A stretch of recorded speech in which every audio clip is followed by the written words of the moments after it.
Welcome back, everyone, to another episode of ROADIUM After Dark. And we call it After Dark because it starts after 10. We may go 11 o'clock next time. We never know. But I want to thank everybody who's tuning in on this Sunday night. Much love, much respect. I know a lot of you guys have to go to work tomorrow, but thank you for tuning in. Or maybe you can watch it when you wake up or while you're at work when you're hardly working. Other than that, I just want to thank everybody on the live chat, everybody who decided not to be on the live chat, everybody who liked, comment, subscribed. Everybody who disliked, everybody who unsubscribed, thank you guys for still watching. Other than that, I want to give a big shout out to Bobby D Presents and his whole team. Yesterday, he had us out in Bakersfield, and we had an amazing show with Kings of the West, E40, Too Short, Warren G, Sugar Free, High C, the list goes on.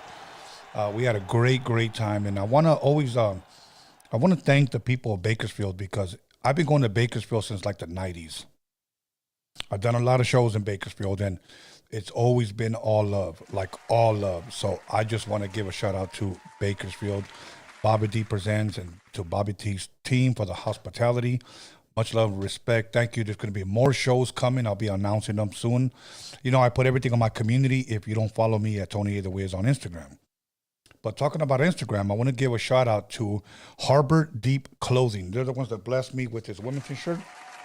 Harbor Deep Clothing. They just don't sell women's shirts. They sell a lot of Harbor area. So if you're in the Harbor area, give them a follow on Instagram. Harbor Deep Clothing. Next time I wear my hat, they give me a dope ass women's hat. But right now, I just wanted to wear my shirt. And speaking of hats, once again, Fashion Town in the city of Torrance. My boy Jen always hooks me up, blesses me with Dickies, Pendletons, hats. He blesses me with everything. And I just want to shout him out. So once again, Fashion Town in the city of Torrance. Go pay them a visit, okay? Other than that, we're going to go ahead and jump right into it. You know, this is the guy that I met just pretty much. He was just calling in the podcast, and I greatly appreciate it. He called into Roadium Radio. He calls into Freaky Tales, and he always has great insights. And we talked one time, and I finally told him, man, I want to have you on the show. And he said, well, I'll be in Cali at this time, so let me roll through. I made it happen. And he's here, the one and only Lattice. How are you doing, Lattice? I'm doing well, bro. You know what? You know what's funny? I think the funny thing, there's nothing funny about you, but nobody expected you to look the way you did it. Oh, really? You saw that on the flyer, on the community. People were like, no way. Right. That's not him. Yeah. I guess they expected a tall white guy with long hair and maybe a Rob Zombie looking dude. I don't know. Yeah. What can I say? But it's good to be here. It's good for you to be here, my brother. It's always a treat when players meet. Yes. You know, now, let me ask you a question. I don't think I've ever asked you this question. We talked on the phone a lot. We've never met. This is the first time we've met. Right. But I want to ask you, how did you hear of the podcast of Roadium Radio? I think one night I was just scrolling through the recommendations, and it was an interview with DJ Yella. Oh, okay. And it might have been the first time he was on here. It's when I first caught wind of Roadium Radio. And, you know, I've been a fan of NWA and Wrecking Crew, even when, you know, way before NWA. Yeah. So what I did was I started watching, and I heard about Freaky Tales, and at the time you were doing a lot of the Dining with the Wizard. Oh yeah. Wow.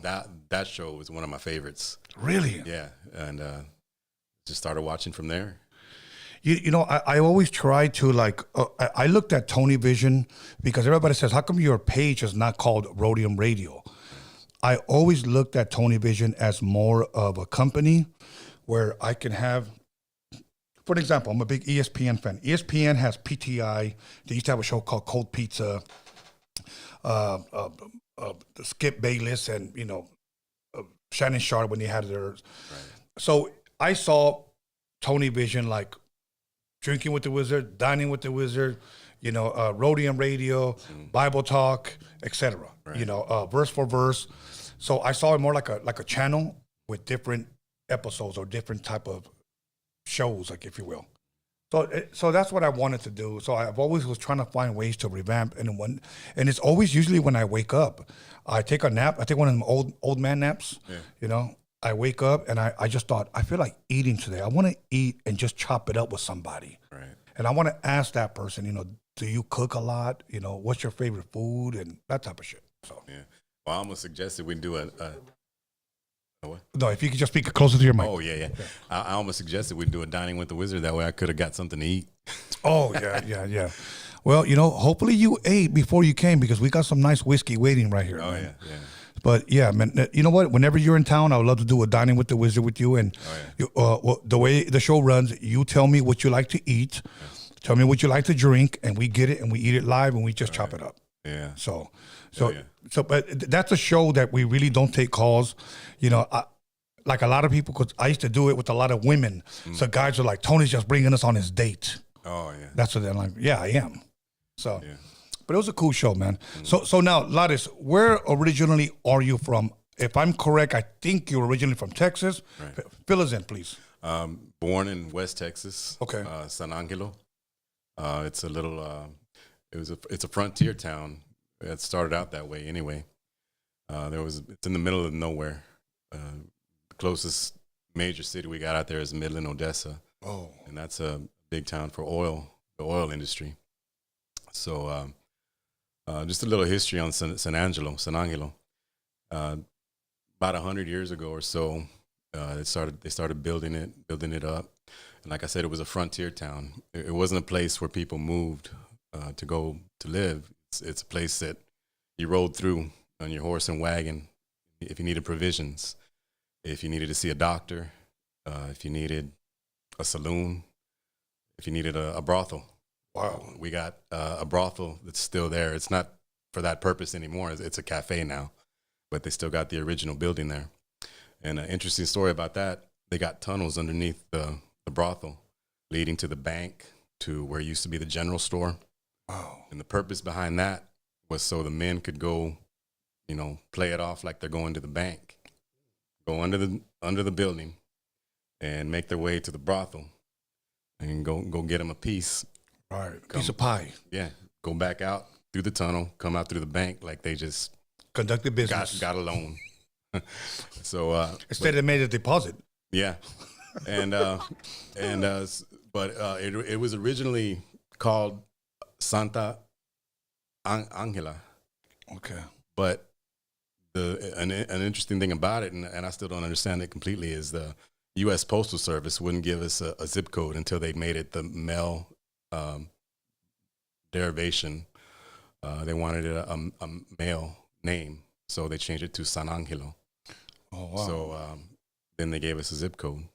And wow. What's the zip code now? Or what is it? Well, the zip code is 76903. The area code is 325. We used to be 915. We used to share that area code with El Paso and a lot of the cities in that area. But they broke us off just like how y'all did with 310 and 213. Yes. With the whole the growth of the city, I guess they just had to break everything up and start from scratch again. Yeah. Okay. So you were born and pretty much raised there until how long, if I understand, you moved out here? I moved a lot.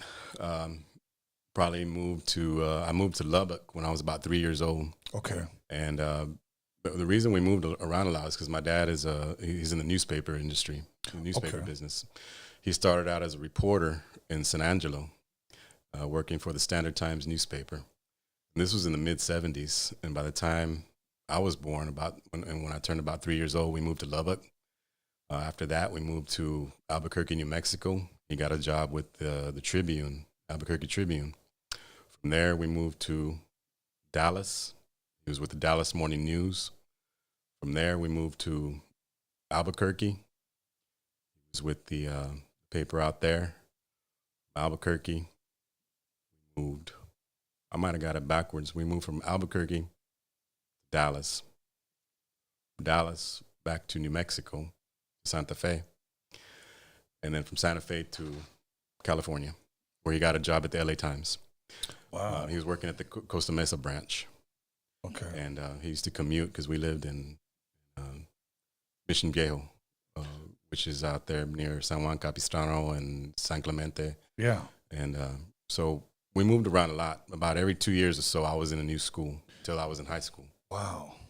And that's I got in my experience like that, from different cities, met all kinds of different kind of people. How was it as a young kid, man, moving like pretty much every 2 years? Did you enjoy it? Did you like it, or was it just life? It's rough being the new kid all the time. Oh, wow, yeah. I was a little scrawny kid, big glasses, I got my share of roasts, so to speak. Yeah. And I kind of retreated within myself because of that, and I learned to kind of entertain myself and not rely too much on circle of friends, a close circle anyway, because every time I started to make friends, it was time to up and leave again. That sucks, especially if you got a girlfriend. Well, yeah, and up until the time I was in high school, I didn't get any sense of stability till I was out here. And so I stayed out here from the time I was maybe 12 years old to about 19 or so. So I always say, when people ask me where I grew up, I say California, because that's where my most formidable years were spent. And I spent my whole teenage years here. This is my second home. So I feel at home here. Yeah. Now, I know you had mentioned on one of our phone calls that you were involved in radio. Right. How did you get introduced to that? Like, what happened?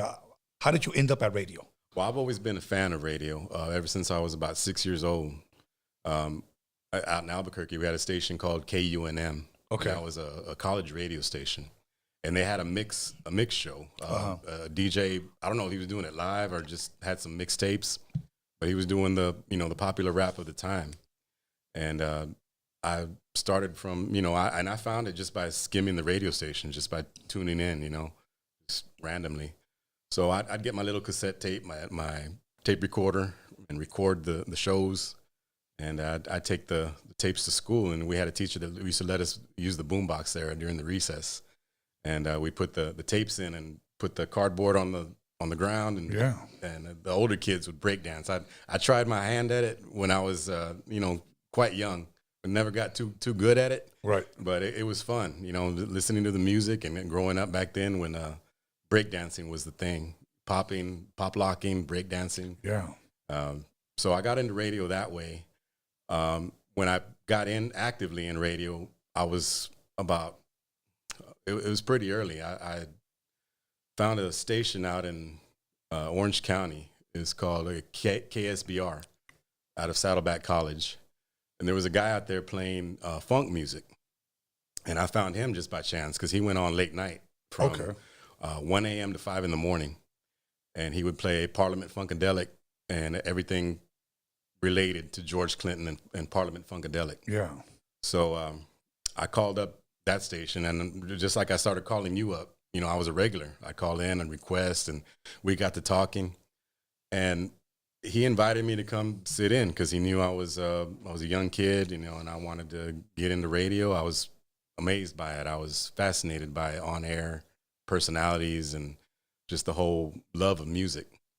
So I started sitting in as a guest just while he would do his show. After a while, he'd bring me on the air.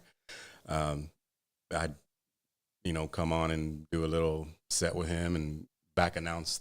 We'd, I'd say, this is George Clinton, Atomic Dog, Funkadelic, Cosmic Slop, whatever. I'd come on. He just brought me in just for fun. Yeah. But after a while, he started saying, well, I got to go out of town. Do you want to come do the show? And I thought, well, that's a tall order to, I don't know if I can do it. But he showed me the ropes, and before I knew it, I was coming in regularly, sitting in for him, and I was doing that at age 15. Wow! Until I was about 17 years old. Actually, about 18. So about 4 years, I was doing radio, and it took off from there. And I met some other people out here, some people that did a show out of Santa Monica on KCRW. There was a show called Bustin' Loose. Okay. And he did funk. It was funk, hip hop. There was this other girl, and there was this girl in Santa Barbara, KCSB. And there was another college radio station, and she played hip hop and rap. Uh-huh. So I got into, calling in, and I got to meet her at one point. And but my stint in radio was out in Mission Viejo, Saddleback College, KSBR. Okay. And it was all surrounding Parliament Funkadelic. And this is right around the time, the height of when G-Funk was popping off. Yeah. So Parliament Funkadelic had seen a resurgence since, because there was a cooling down period from the 70s until about 91, 92, when all the rappers started, picking up on the funk sound out here. So with that, P-Funk All-Stars started touring again.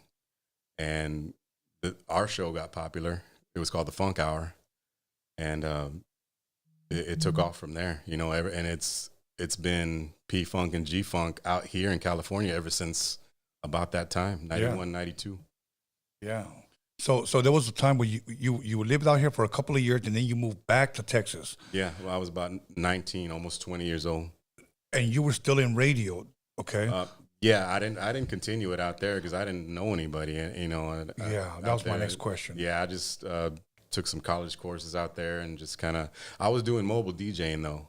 Okay. So I did that for a little bit. And I had been doing that out here. My last years I was here, I did mobile DJing. Mobile DJing, are you talking about turntables, mixer, records? Yeah, and I was not anything like you, scratching and whatnot, nothing like that. I could blend pretty decent. Yeah.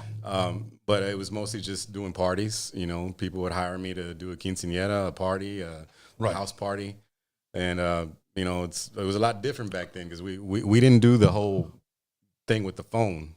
We were hauling crates of records. Yes. Put the records in the car, unload the records at the party, do your set, load all that shit back in your car. Yes. Load it back up in the house. It was a lot of hard fucking work. Yeah. And I used to swear that I wanted to do attend the after parties or go hang out after. But after doing all that shit, I was fucking tired, man. It's a lot of fucking work, and a lot of people technology is beautiful, but there's many DJs that really need to appreciate the old school heads that put in the fucking legwork to get to where you're at, because all you got to do is plug one thing in and then go on your laptop, play a song, and it's all good. Oh yeah, no, this is much different back then. You had all those crates, and there was CD books and tapes, tape decks. Yeah. Okay, I want to get into it because you called in one time and you said something that really, I don't want to use the word freak me out, but it startled me because I never heard anybody admit to it, other than an artist that I had here by the name of Prayers. Oh, okay. I don't know if you ever saw his interview. No, I haven't. Prayers, for those of you that may not know, he is married to Kat Von D. Okay. Okay. And I had him here. I had the opportunity to meet him here. One of my boys told me, "Hey man, you wanna hook up with Prayers?" And he does Cholo Goth. Oh, okay. Out of San Diego. So much respect to him. And I believe him and his wife moved out of Cali, now live in Indiana, if I'm correct. They bought like a castle and shit out there. Yeah. And I remember he showed me pictures of his house, and I remember his pool blood was red. Mm. And the trees in his backyard were just all jet black. Right. Like he had painted them, almost looked like something out of a Tim Burton movie. Mm. And he sat right here and he said, "Hey, I want to give a shout out to El Diablito, Satan, for my love for him. It's because of him that I'm blessed. It's because of him I do this." So those of you guys that want to check out that interview, just look up Prayers. And I should give a shout out to the devil. And I said, "Are you talking about Diablito from the Loteria?" And he goes, "Yeah, him too." But so you probably thought he was messing around or something. At first, I thought that, but he told me that. And I don't want to misquote him. I believe he said he was a Luciferian. Okay. So when I hear Luciferian, I hear Lucifer. Right. So keep in mind, Ladis, that from the outside looking in, when a person says I'm a Satanist, okay, like if I'm correct, and correct if I'm wrong, you admitted to me over the phone that you were a Satanist. Exactly. Okay. Keep in mind, from the outside looking in, we look at Satanists as a bunch of white people, butt naked, wearing capes and hoodies, running around a bonfire chanting shit, looking for a virgin to sacrifice or maybe a cat to kill. That's what we think. Yeah, that would be what Hollywood and what they call the Satanic Panic of the 80s and 90s. I don't know if you're familiar with that. Yes. Okay. Well, back then there was a lot of evangelicals running around. You're right. Geraldo and Jerry Springer and It was all hype, and people would claim to be survivors of this cult and that cult. It got to where the shit got so deep in the media that the FBI started investigating this, and they found absolutely no evidence of women breeding children for sacrifices and people underground dungeons with torture chamber. That this was the whole shtick, in other words. And it was made for media hype. It was made for, to generate money and to keep money in the pockets of evangelicals, the megachurch people, the Jimmy Swaggarts, the Jimmy Falwells. Yes. They made a lot of money off of fear mongering. And often they would bring in a legit person from, say, the Church of Satan. And that guy would articulate his position and his stance on whatever he was doing. And Geraldo would switch to a clip of some witch doctor in Haiti and say, hey, and try to, associate modern Satanism with some whack job in another country, cutting off heads of chickens and it was just a bunch of bullshit, really. So when you gave me your description of what you thought it was, I mean, like you said, from the outside looking in, that's what it appeared to be. Yes. But no, you'd probably be surprised how many people you meet that don't mention that they are either a Satanist or whatever branch of Satanism they practice, and you would never know because they're lawyers, doctors, down to fast food workers, trashmen. Yeah, and again, like one time there was a girl that approached me. This was years ago on an old Facebook page that I don't even have no more. She approached me because I put up like a quote. I was just always posting up quotes, but this one just happened to be like a scripture. Right. And she inboxed me and she said, "Can you please take that down? I'm offended." And I said, "Why would this offend you? We're not even friends. Why are you even on my page telling me what I could or could not post on my page?" Right. She said, "Because I'm a witch." That's what she said. So now keep in mind, from the outside looking in, we're thinking about broomsticks, Halloween hats, and candy corn when we think witches. Okay? But obviously, through Feature Tales, I got an opportunity to meet, and I say so-called witches because I don't know if they are. I don't know if they're just chasing clout and saying they're witches. Right. Because today, fucking clout is everything. Right. So from the outside looking in, I'm looking to be educated. So I thought when somebody says I'm a Satanist, I thought they all believe the same. Right. The devil, we all worship him. Oh, yeah. Okay. But I found that not to be true because of you. Okay. Right. Just like the KKK, we think racist white people hate everybody who's not white. Okay. And they're all the same and they believe the same, but that's not true. Yeah. Well, then as far as white supremacy goes, a lot of them will tell you we don't hate anybody, but just like a black person can stand up and say black power and everybody says, way to go. When a white person says white power, immediately it's racist. You're a horrible person.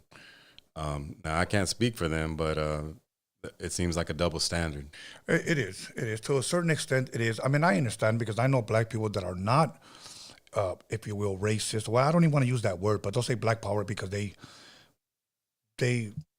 love their people, they love their culture. Right. I get it, but it is true. But when a white man says it right away, we associate him possibly with a KKK or, wearing a fucking red MAGA hat, Yeah. And I understand, I get it. But I used to think that all KKK guys all believe the same, and they don't. Then you start looking at the modern day church. Right. You have Baptists, you have Calvinists, you have Apostolics, you have Pentecostals. And you could just go down the list and they all claim to worship the same God, but they don't get along and they don't believe the same. Right. So I guess I said all that to say this. So in Satanism, Satanists not all believe the same. No, not at all. And in fact, I did freelance journalism for a while. I've written for a few publications, online publications, and ultimately it landed me a little gig at the paper out there in West Texas. And I did an article on the Satanic Temple.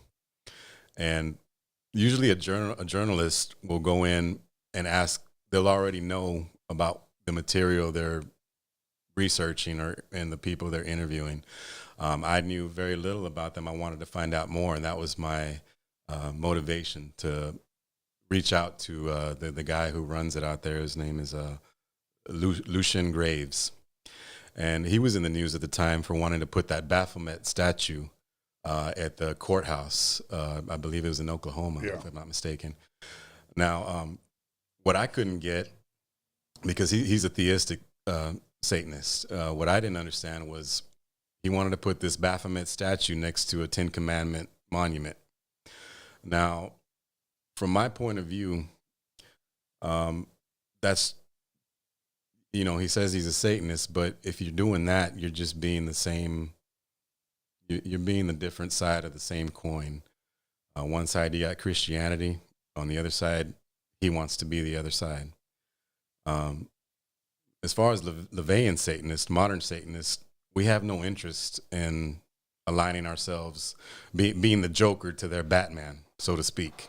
Oh, okay. We're not trying to play good versus evil with Christianity. We have no concern with Christians, Catholic. Yeah. If you find your faith in Christianity and Catholicism, that's all great. I have friends that are Catholic, friends that are Christian, and if that's where they find their comfort and their faith, more power to them. I'm not at odds with people who are of one religion or another, and but that was my motivation for trying to find out why the concern, why trying to be competing with Christianity. Right. So he wanted to put that Baphomet statue out there. He declined the interview, and I ended up writing the article anyway on just what I thought about it.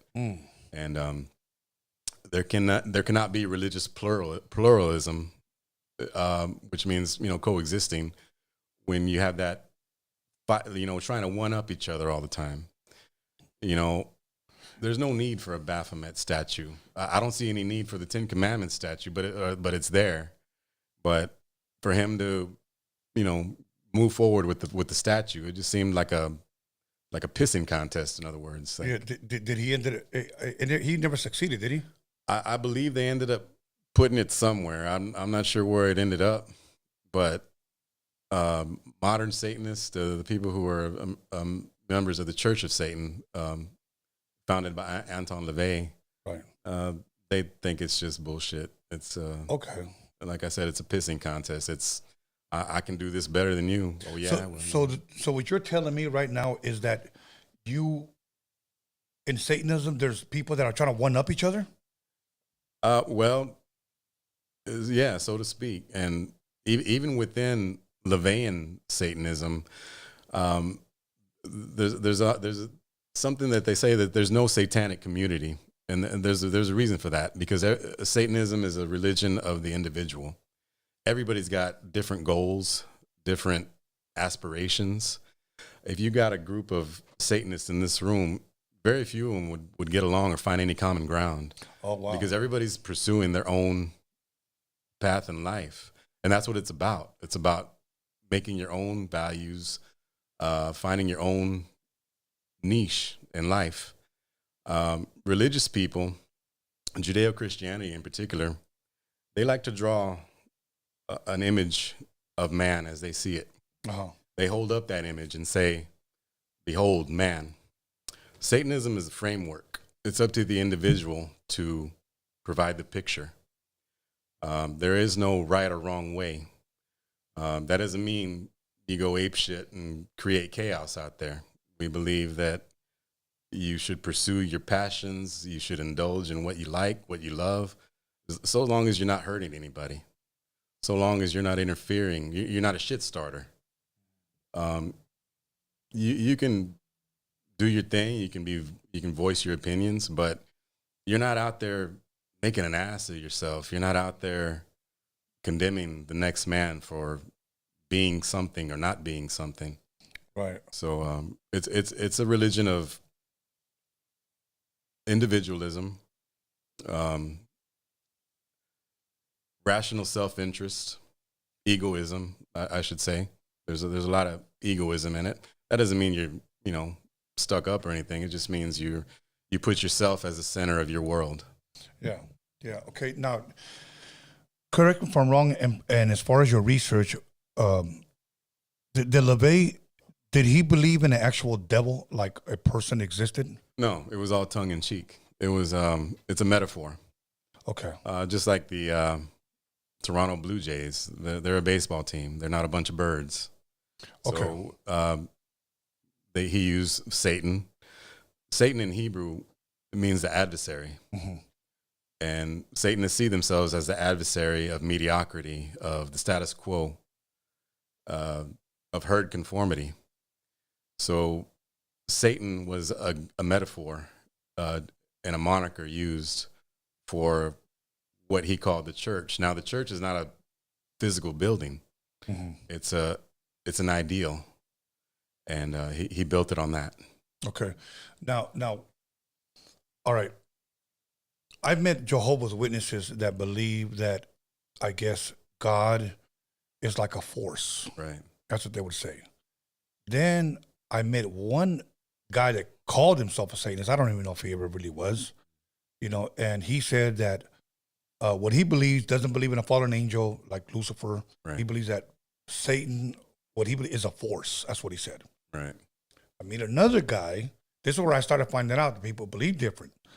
He said, no, I believe in Lucifer. I believe in Satan. He goes, he's not in hell with his demons. The demons are here. I believe he was a fallen angel. Mm. And this guy told me this. He goes, look, Tony, and he wanted to read to me out of the Anton LaVey Satanic Bible. And I said, man, don't read me that shit, man. He goes, what, are you scared? I said, I'm not scared of you. Oh, one fucking demon, bro. But I don't want to read that shit.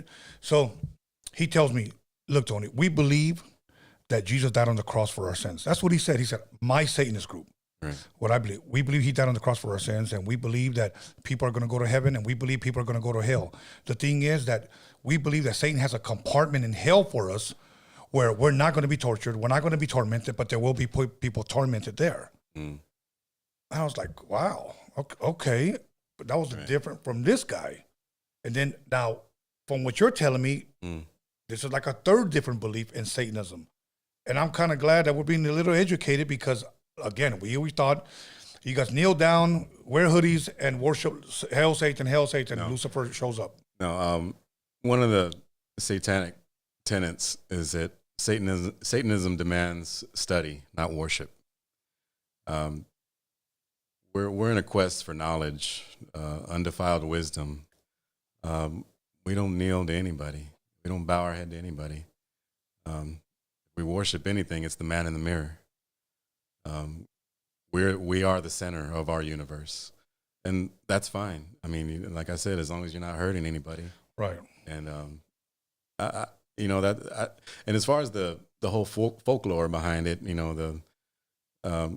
as far as the story of Lucifer, we don't believe in that particular story. We don't believe he fell from grace; rather, he leapt to freedom.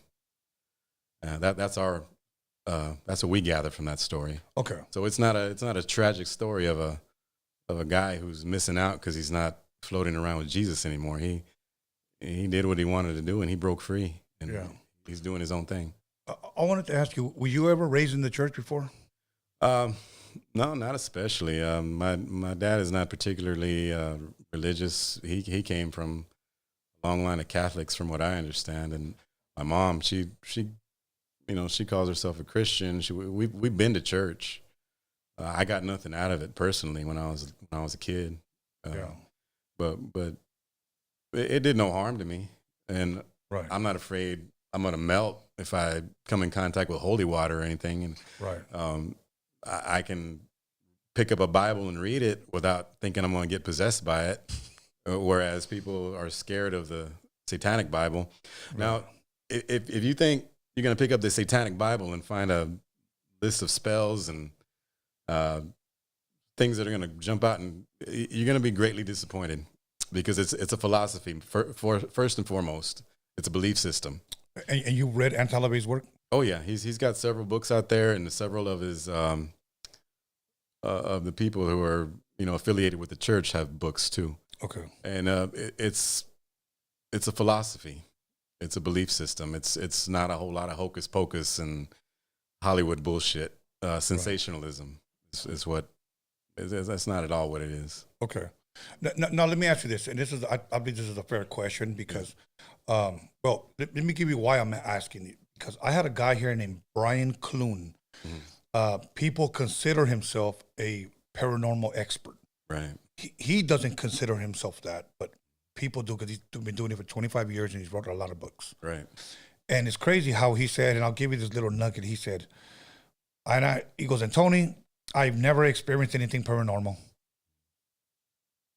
And I'm thinking to myself, then why are you doing this shit? And he was like, because that 99.9%, that 1% is what keeps me going. I want to see something.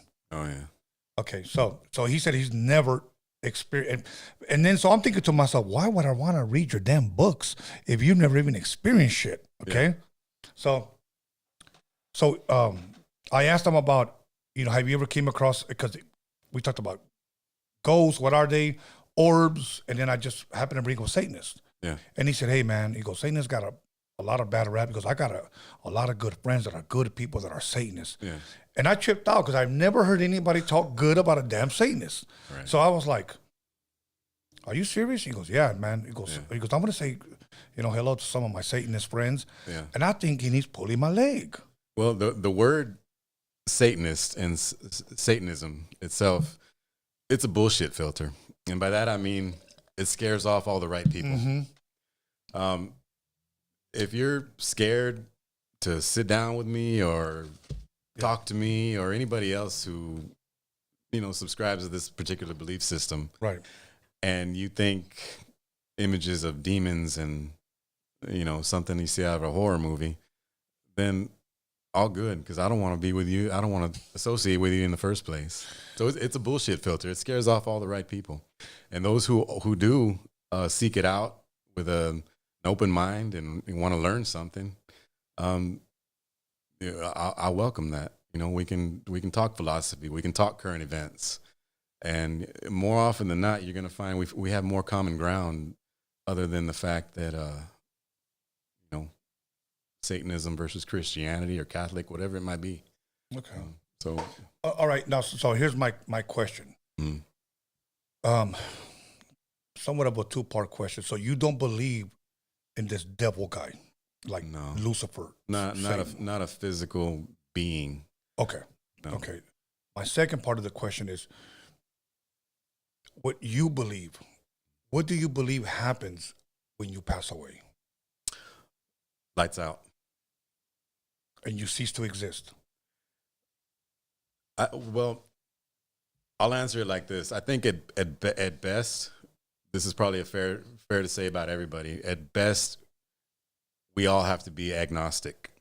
Okay. And for those who don't know, agnosticism means you don't know either way. Because I don't know a Satanist, a Catholic, or a Christian, or a Muslim who can say for sure what's on the other side. Right. So at best, we all have to say, we have to admit at the end of the day, we don't know. From what I can tell, from what I've learned, just about basic human biology, when the brain stops functioning, the heart stops beating, you just cease to exist. And you probably won't know. More than likely, you're not going to know when you're dead. But like I said, agnosticism, that's, nobody knows for sure. Yeah. Well, a Christian would tell you what he read in the Bible. Right. And he'll say that's heaven and that's his faith and that's what he believes. Catholic probably say. And I would ask that Christian, how do you know? Right. Well, they'll probably say by faith. Right. Well, faith is belief without evidence. That's what faith is. I take nothing on faith. For instance, this microphone. I don't have to have faith that this microphone exists. I see it. I can touch it. If it falls on the floor, I'm going to hear it. Right. On the other hand, if you believe in a supernatural deity, it takes faith to believe in that. Oh. And I look at it this way. If I can't see it, touch it, smell it, taste it, piss on it, or fuck it, it ain't real. Mm-hmm. So that's how I look at it. Well, some people will just say, well, you have faith that on every Friday your money's going to be in your bank. Oh, yeah. And sometimes that don't happen. you know, you don't see it, but it's there. Right. So I get it. I get it. But now, so as of right now, I shared it the other day. Famous last words of famous serial killers or people that Anton LaVey. Right. Supposedly or allegedly, somebody was in his room and his last words were, oh no, something's wrong, and he died. Right. Okay. According to this woman, she said that death is supposed to be like the ultimate goal. Right. Again, I didn't study under LaVey, but according to her, but he passed away almost like something's wrong. Again, I wasn't there, but have you heard of those so-called last words of LaVey? Well, I have, and to that I would ask, what do you mean when you say death would be the ultimate goal? Yeah. Like what is that? Well, according to her, she said that's what Satanists. Now, keep in mind, they're throwing every damn Satanist, under the umbrella that every Satanist believes that. But maybe what she should have just said, LaVey's followers believe that. No, it's the exact opposite. Okay. Christianity is a death cult, and I say that. Look at the imagery behind Christianity: a man on a cross. A cross is a execution device. Catholicism actually has the bloody Jesus on the cross. Your entire reason for going to church is to pine away for meeting God someday, to meet your reward in the afterlife. That's a death cult. And I'm not saying that as a pejorative, as an insult. That's just what it is. You're waiting for death for your reward up in heaven. Satanist believes that there's nothing after life but lights out. So we cherish life. Every living minute, every taste of wine, every bite of food, every sip of whiskey, the laughter of your children, a breeze in the air, everything that life has to offer it's valuable. Yeah. And every minute lost is a minute dead. So live life to the fullest. We don't believe that there's a reward. This is what you make it. Heaven or hell is right here. Yeah, this is it. This is it, according to... Now, somebody would look at that and possibly say, then your hope is in this life, and when you die, you cease to exist, so life never meant anything. That's the way if somebody could look at it that way. Right. But you know what? Everybody has the choice, has the will to believe in whatever they want. Right. At what age would you say you started to, I guess, listen, or you started to be intrigued by the Satanism? I say this respectfully, which you're into, Yeah. Well, one doesn't become a Satanist. Okay. You're born one. Okay. At some point or another, you run across the literature or maybe a person affiliated with the church or the belief system, and you have that aha moment, and you say, I've been this way my entire life. I never had a name for it. I never had a label or a piece of jewelry to, mark myself, so to speak. But you say, this echoes my philosophical beliefs. Yeah. So there's a saying that Satanists are not made; they're born. They're born. There's no proselytizing in Satanism. We don't go door to door trying to convert. That was one of the things in the Satanic Panic back in the 80s is that where they're all after your children. They all want to convert you. We have no interest in. If you're not already on that level, no, thank you. Yeah. We don't need you. It's funny because the other day somebody sent me something, and I like that you said Satanic Panic because I look back at it, and I remember believing it because that's what the media fed us. And I'm going to kind of share this with you. My friend sent it to me. He said, how would you know if your son is a Satanist? and he showed a kid looking at his mom kind of crazy, and he goes, if he has attitude. I'm like, what the fuck? And it's crazy, like, if he listens to a lot of heavy metal music. Oh, yeah, of course. If he posts up rock posters. Right. If he stays out late at night, Right. And I'm like, I was doing all that shit. No wonder my mom used to call me El Diablo, you know? But I'm like, fuck, like, but it's funny how back then you could mention all those things and the mom could be like, check, check, check, and look at their son. Hubby, I think we have a Satanist. Yeah. You know, so, but, okay, you look at groups like Dio, Iron Maiden, Right. AC/DC, Kiss, Ozzy Osbourne, Black Sabbath, Right. and they have all this imagery of a devil. Yeah, it's theatrics. It's you know, for hype. It's to make a brand for yourself. It's to give yourself a look. And that's not, there's nothing wrong with that. You can play into it. You can have fun with it. There's no harm in it. I think where there is harm is when you start taking it too seriously. Oh, okay. Now, let me ask you this, because I think this one right here is a big one. So, I guess a different branch of Satanists. Is there those type of Satanists that do sacrifice kids, sacrifice humans or cats? Is there? If there are, I've never met one. But Okay. I'm not saying there's not people out there doing some pretty shitty things, but and they might call themselves a Satanist. Yeah, but that doesn't make it so. They might think that doing evil for the sake of evil is, you know, going to win them some points with their little red friend in hell. But Yeah. Those people are jokes. They're losers. Okay. Okay. Myself and anybody affiliated with LaVeyan, the LaVeyan belief system would never want anything to do with these people. Okay.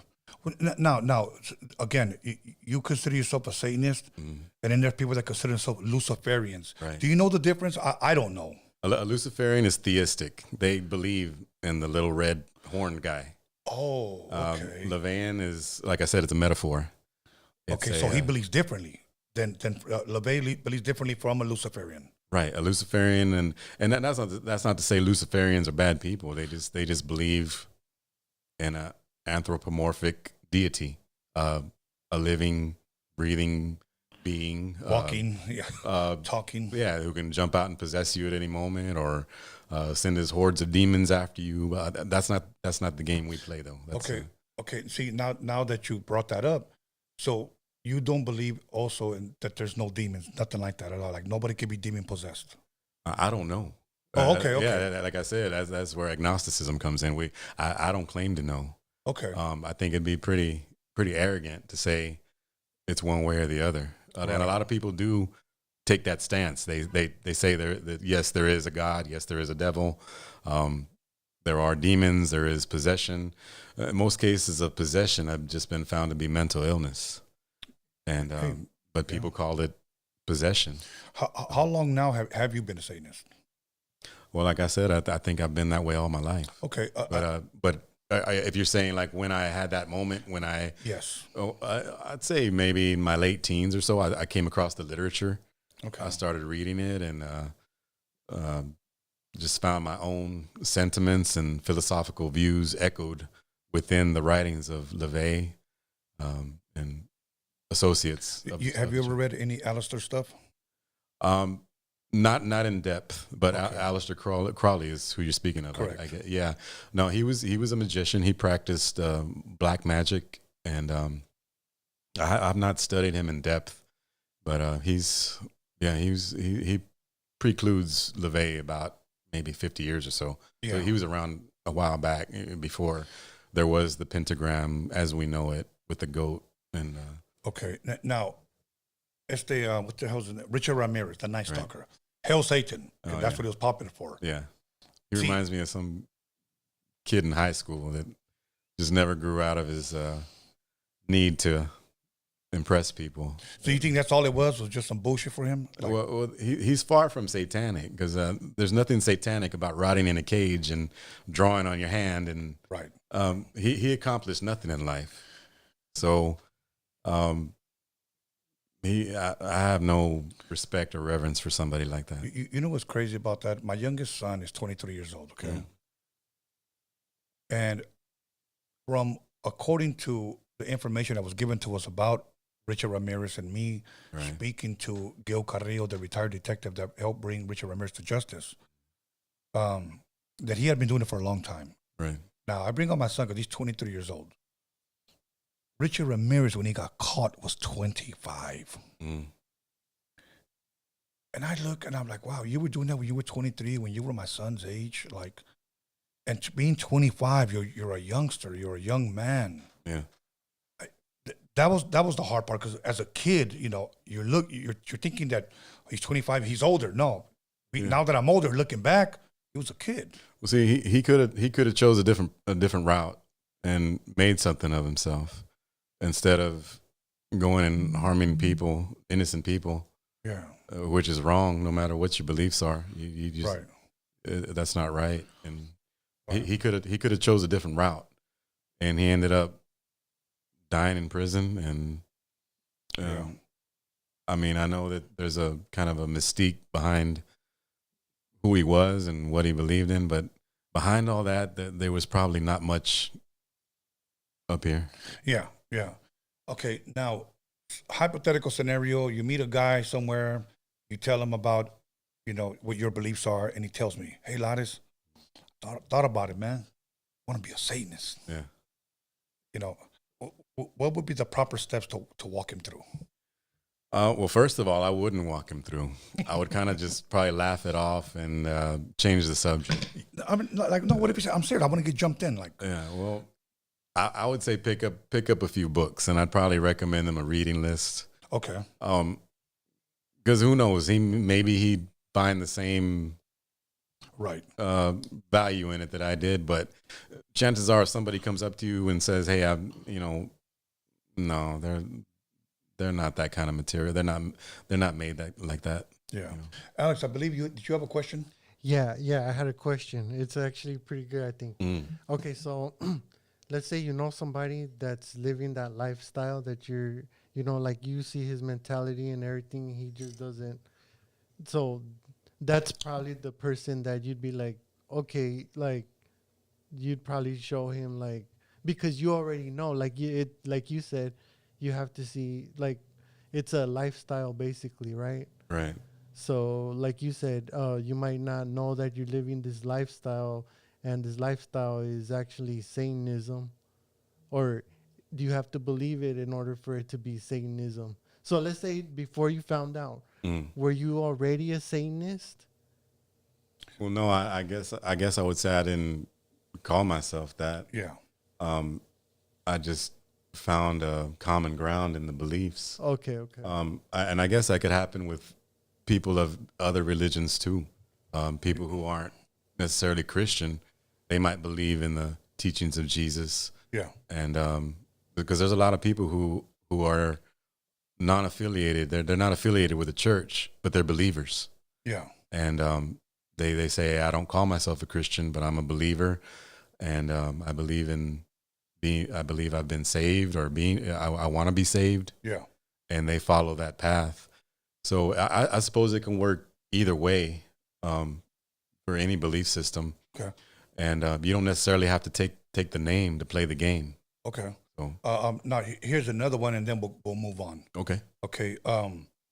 Have you ever met a possible believer, a Christian, Right. that became a Satanist, and vice versa? Have you ever met somebody who's involved with Satanism become a believer? Not personally, but I've heard of that. I've heard of people who have been the convert. Okay. I've never met anybody who was a Satanist who said they're probably out there, but I've never known them personally. Okay. But it happens. There's a guy named Nicholas Schreck. He used to be affiliated with the Church of Satan. To this day, I think he's a Buddhist. And Anton LaVey's daughter, Zena LaVey, I think she was married to Nicholas for a while, and I think they both became Buddhists.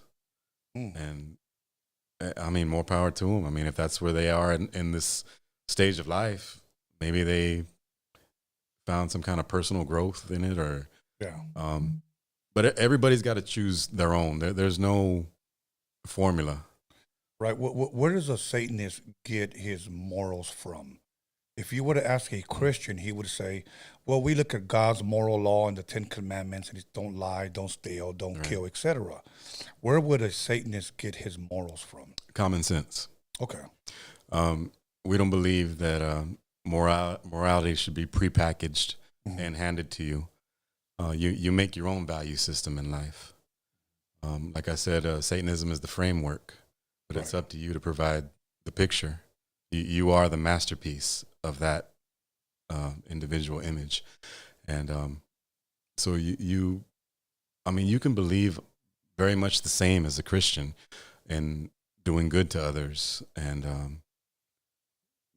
respecting children, and like we respect children and animals. They are held as the most highest forms of life on earth, animals and children. We don't sacrifice. At least I don't. And nobody affiliated with the Church of Satan believes in sacrificing animals. In fact, they don't believe in sacrificing anything. When you think of the word sacrifice, that means giving up something. Yeah.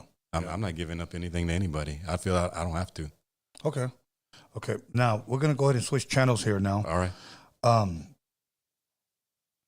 So I was in Bakersfield yesterday, and I get a phone call. Mm-hmm. Did you watch it? I'm waking up from a damn nap. Yeah. Okay. One of those old man naps again. And watch what? Turn on the news. Oh yeah. Trump is trending. Mm-hmm. Trump was just shot. I'll be honest with you, Ladis. I felt uneased the whole day after I saw that. I saw him get up, saw his face, saw him lift up his hand or whatever. They escorted him off. I heard the gunshots, and it was a very, very sober, serious moment for me and my boy when we were watching it. Right. And then before the night's over, Trump memes. It was staged. It was fucking fake. I'm gonna be honest with you, Ladis. In my opinion, that shit was not staged. Right. What were your thoughts, at least on when you first saw it? Did it look staged to you, or did it look real to you? Did you feel that it was real? Well, I saw it. I didn't see it live. I don't even know. Was it aired live? I mean, yes. Okay. I didn't see it live. I saw the aftermath and the clips. There's a point in time, everything previous to this event. I think I saw it coming, because if you realize, for the better part of the last decade, there's been a witch hunt, very, very clear. And during his presidency, they tried to slander him. After his presidency, they tried to railroad him legally. Then they tried to incarcerate him. And then they tried to go after the voters by taking him off the ballots. Yeah. So what was left after that but an assassination attempt? These people are so desperate to get rid of Trump because he's such a threat to their power. Yeah.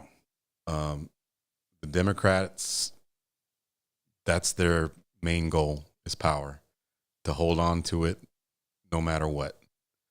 They'll do it by the most backhanded, evil means. Now, when I say evil, that's a subjective term, but they're bad people. This incarnation of the Democrat Party, this isn't the Democrat Party of our parents' age. It's not even the Democrat Party of 10 years ago. There's been a fringe radical group that's taken over the Democrat Party, a very dangerous group with dangerous ideologies. And even right after this event yesterday, there's the media, which has served as their propaganda mouthpiece for the Democrats. It is, as you know, the mainstream media has been in bed with the left. Yes. They're still trying to gaslight everybody. I'll give you an example. CNN and MSNBC, the usual suspects in this propaganda. They said the headline was Secret Service agents, Trump injured as Secret Service agents had to pick him up after falling at a rally. Another one said Trump injured after loud noises heard at rally. The loud noises were gunshots. Yeah. He fell because he was shot. Yeah. And they weren't aiming at his ear. They were aiming at his fucking head. Right. This was an assassination attempt. But they want to push this false narrative out there and minimize what happened to President Trump. Yeah. And it's just amazing that that they would still be trying to push these false. When we saw with our own eyes what happened, one reporter stood up at a press conference and I forget who was speaking, but he was speaking on behalf of a conservative, of the conservatives, and the reporter asked him. He said, "Well, what about what Trump says that's incendiary?" Because the guy was citing everything that's happened on the left, their rhetoric of divisiveness, how they're trying to divide the country. Everything is us versus them. So the guy at the podium was citing all that, and the reporter stood up and said, "Well, what about what Trump says?" And the guy got mad, and he said, "Are you actually excusing what happened to Trump as if he deserved to be shot?" Yeah. No matter what he says on mic, I mean, you can agree or disagree with him. You don't justify someone taking a gun and offing a political opponent. That shit happens in third world countries. That shit happens in shitholes like Nigeria or Haiti. That shouldn't happen here. No, it shouldn't happen here. Ladis, what would have happened? Thankfully, he survived. Yeah. What would have happened yesterday if they would have nailed him? They would have gotten him if he would have passed away. What do you think? Do you think there would have been an uproar from the people?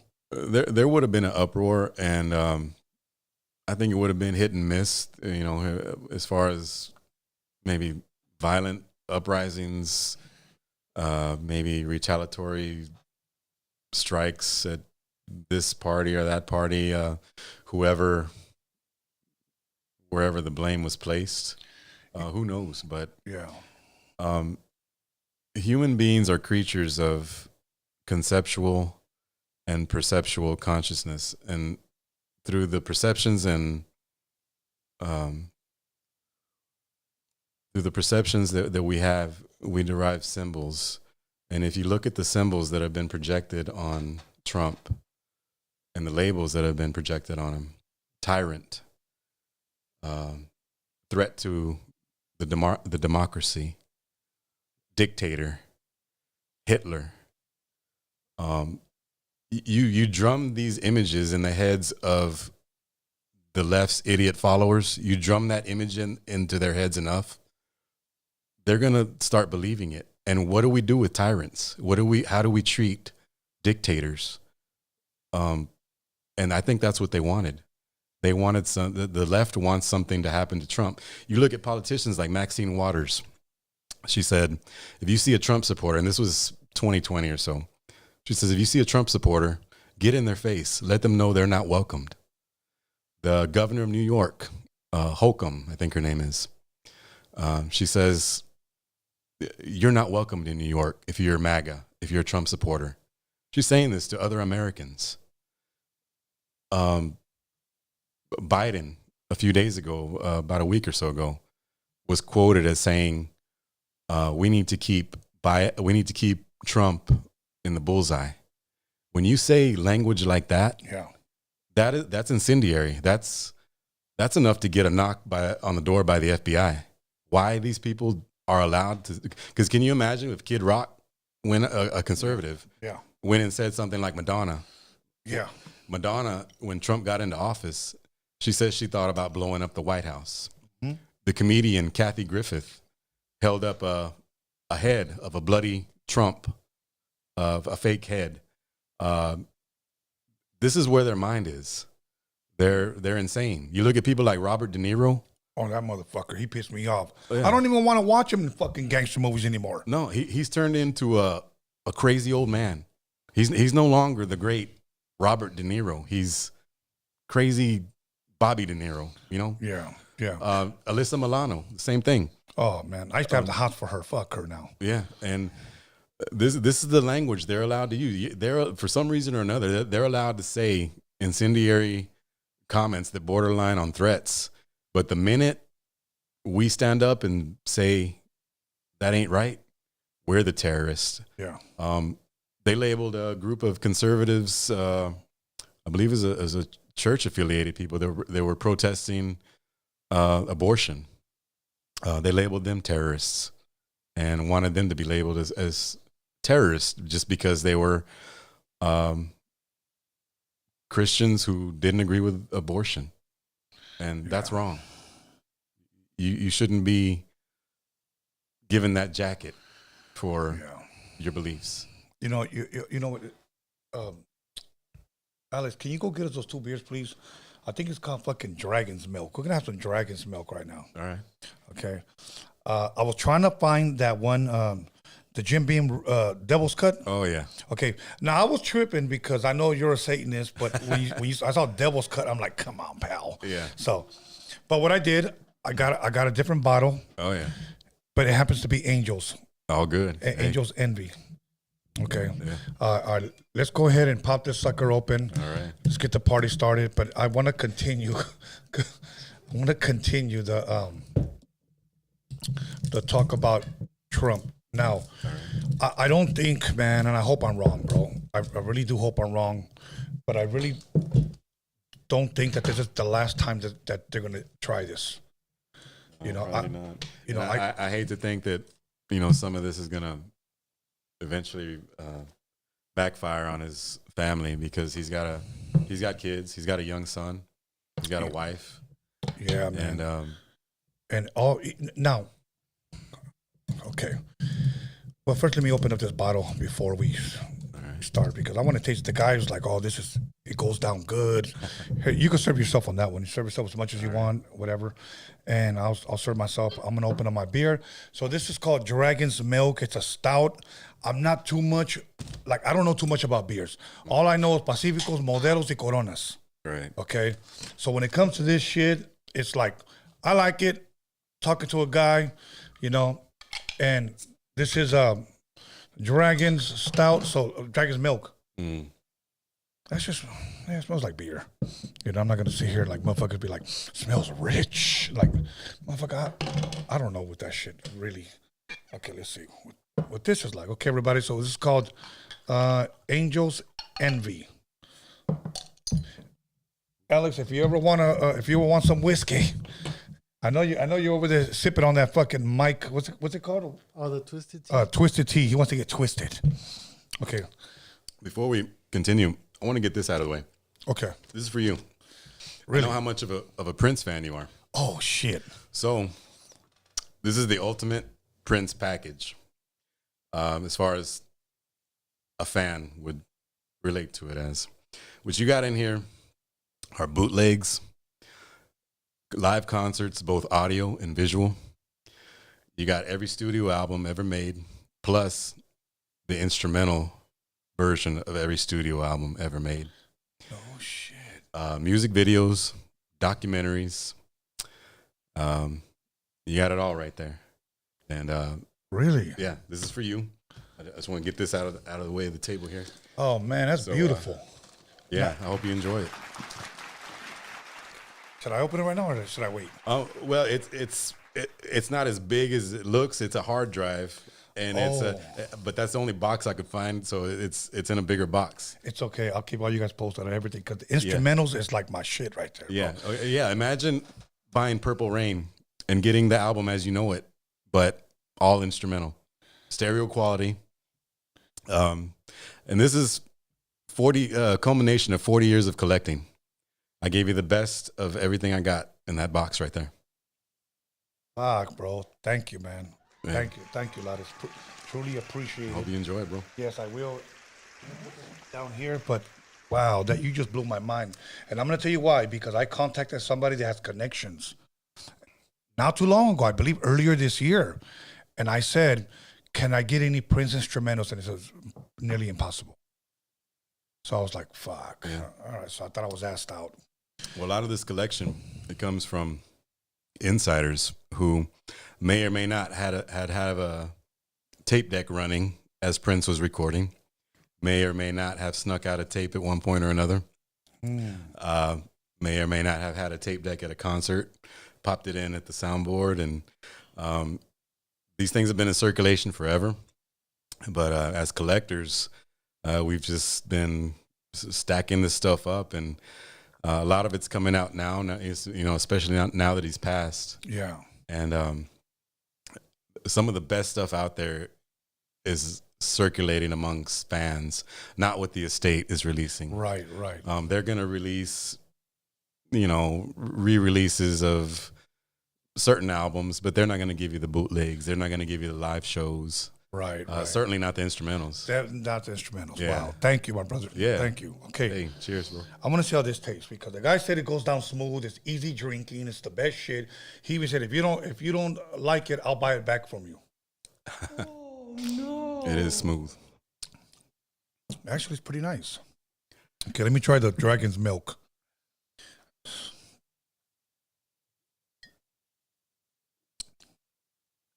Fuck, this motherfucker does taste nice too. Goes good together. Yeah, it's milky. Okay. Okay, now, Trump election. If he lives to November, do you think he'll win? Oh, no doubt. If left to the democratic process as we're supposed to participate in it, and if everybody's honest, which, the left is going to try and be as dishonest as they can. But if we can play nice and play fair, I think Trump's going to win by a landslide. And I actually hope Biden stays in because that's going to be an easy win. Very easy win. Now, if they put in Newsom or some other Democrat, Michael Obama. Yeah, they're going to have a little bit more of it's going to be a little bit more of a fight. But leave Biden's old ass in there. It's going to be an easy win. Yeah. You know what? And I'm going to call out all you like journalists or all you actors, all you singers that said in 2020 that if Trump wins, I'm leaving, or not 2020, but when Trump was in office, when they would say, if Trump wins, we're leaving the U.S. You motherfuckers are still here. They're all still here. Every one of them. Yeah. Bruce Springsteen. Who else? All the members from The View. You have to be a goober to watch that show. Didn't George Lopez say George Lopez said the same shit, too. They're all still here. Yeah, Samuel Jackson. I'm sorry, bro. I like your movies, but don't go around saying some bullshit like that. I'm going to leave this country. And Johnny Depp, who's one of my favorite actors, I got a lot of respect for him and his craft. He's gone a little cuckoo. Yeah.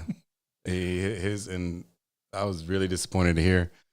He said his comment was, has there ever been an actor who's assassinated a president? Kind of referring to himself, probably like, I want to, to Trump. And I don't know. Okay, you look at a guy like Robert De Niro. You look at a guy like Johnny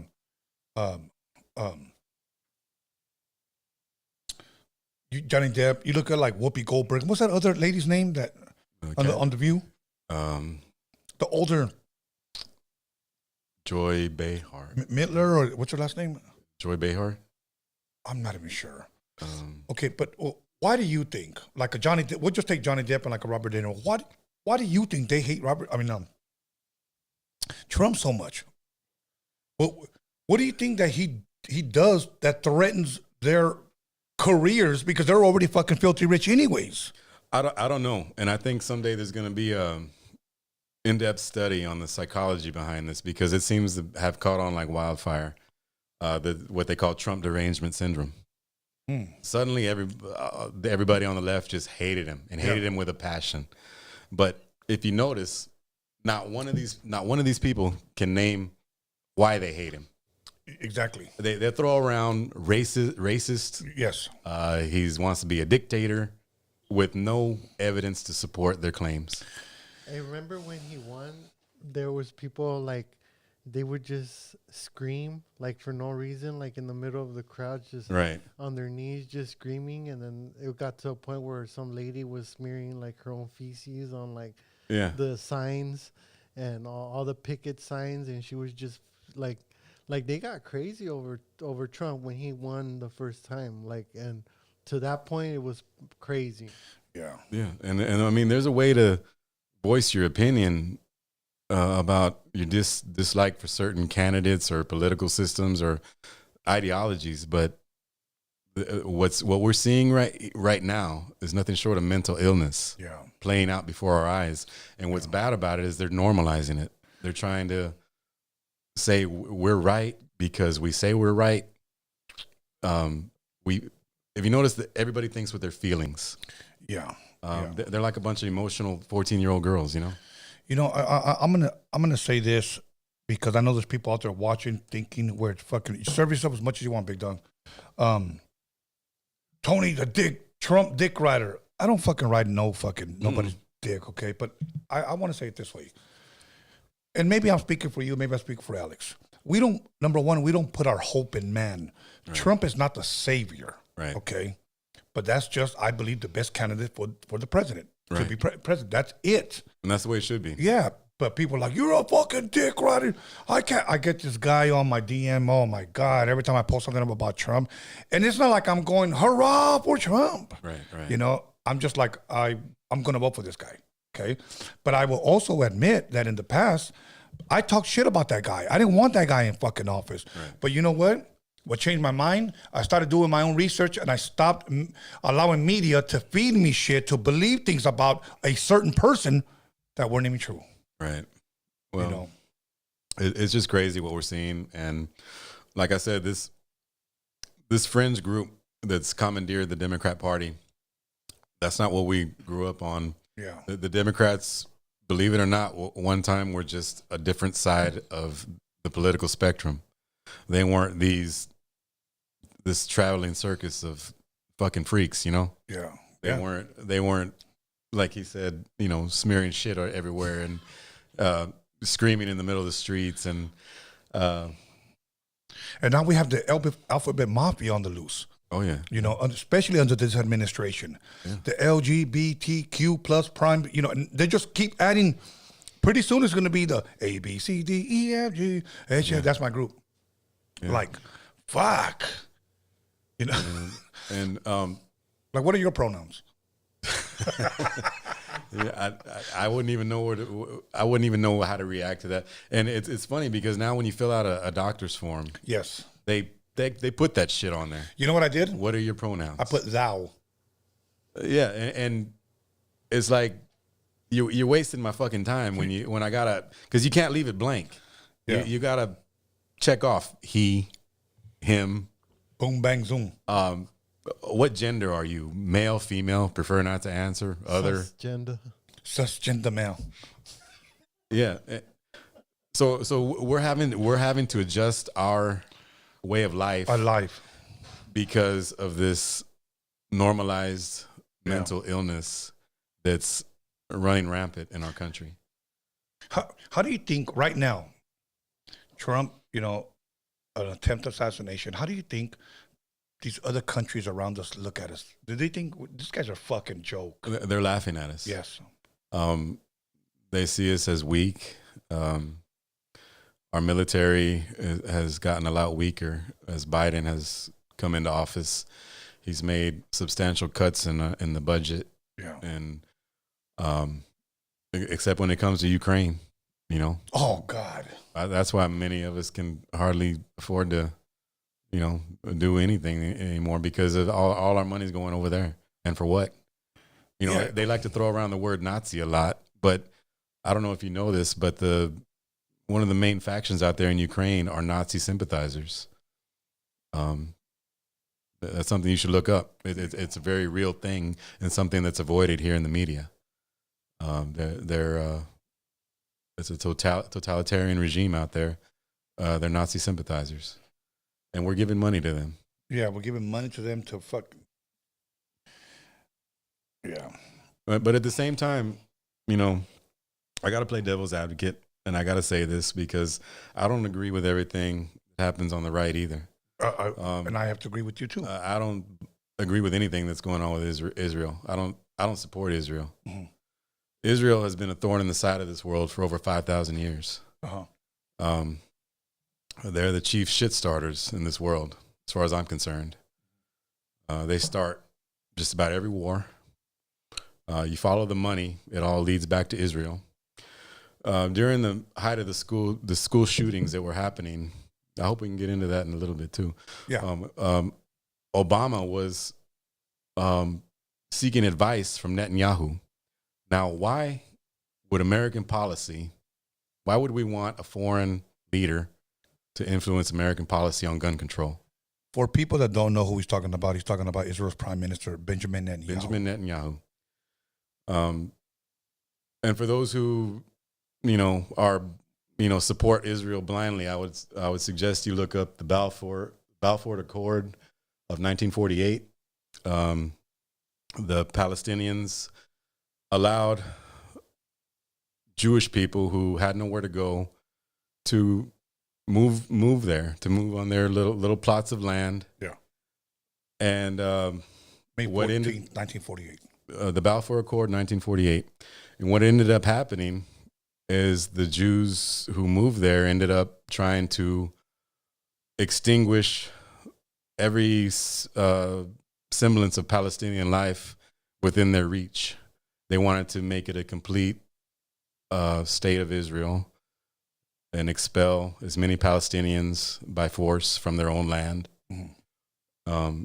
That's not right. And I compare it to something like this.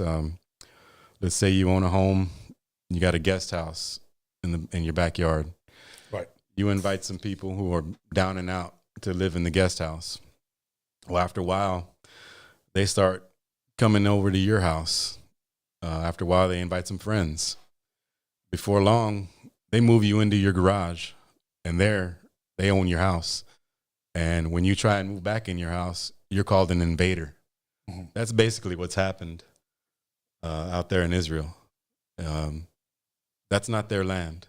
Mm-hmm. If they want somewhere to go, they should trace their roots back to Poland, East Europe, wherever they came from. But that's not their land. That's Arab land. So when I hear a lot of conservatives blindly support Israel, in particular the Israel government, nothing against the Israelis, the people, right? Because there's a lot of people out there that don't Israelis who are protesting on behalf of the Palestinians. Yeah, let me say this, because I know that the Palestinians and Israelis are going at it. Right. The sad part is, on both sides, you do have young Palestinian children, young Israeli children that are being killed. And that is just wrong on both sides. Okay. Right. And so I do want to extend my condolences to those families. Right. Families that just want to live, that just want to raise their kids, and because of this war, their kids or their children or their wives are being taken out. So exactly. You can continue.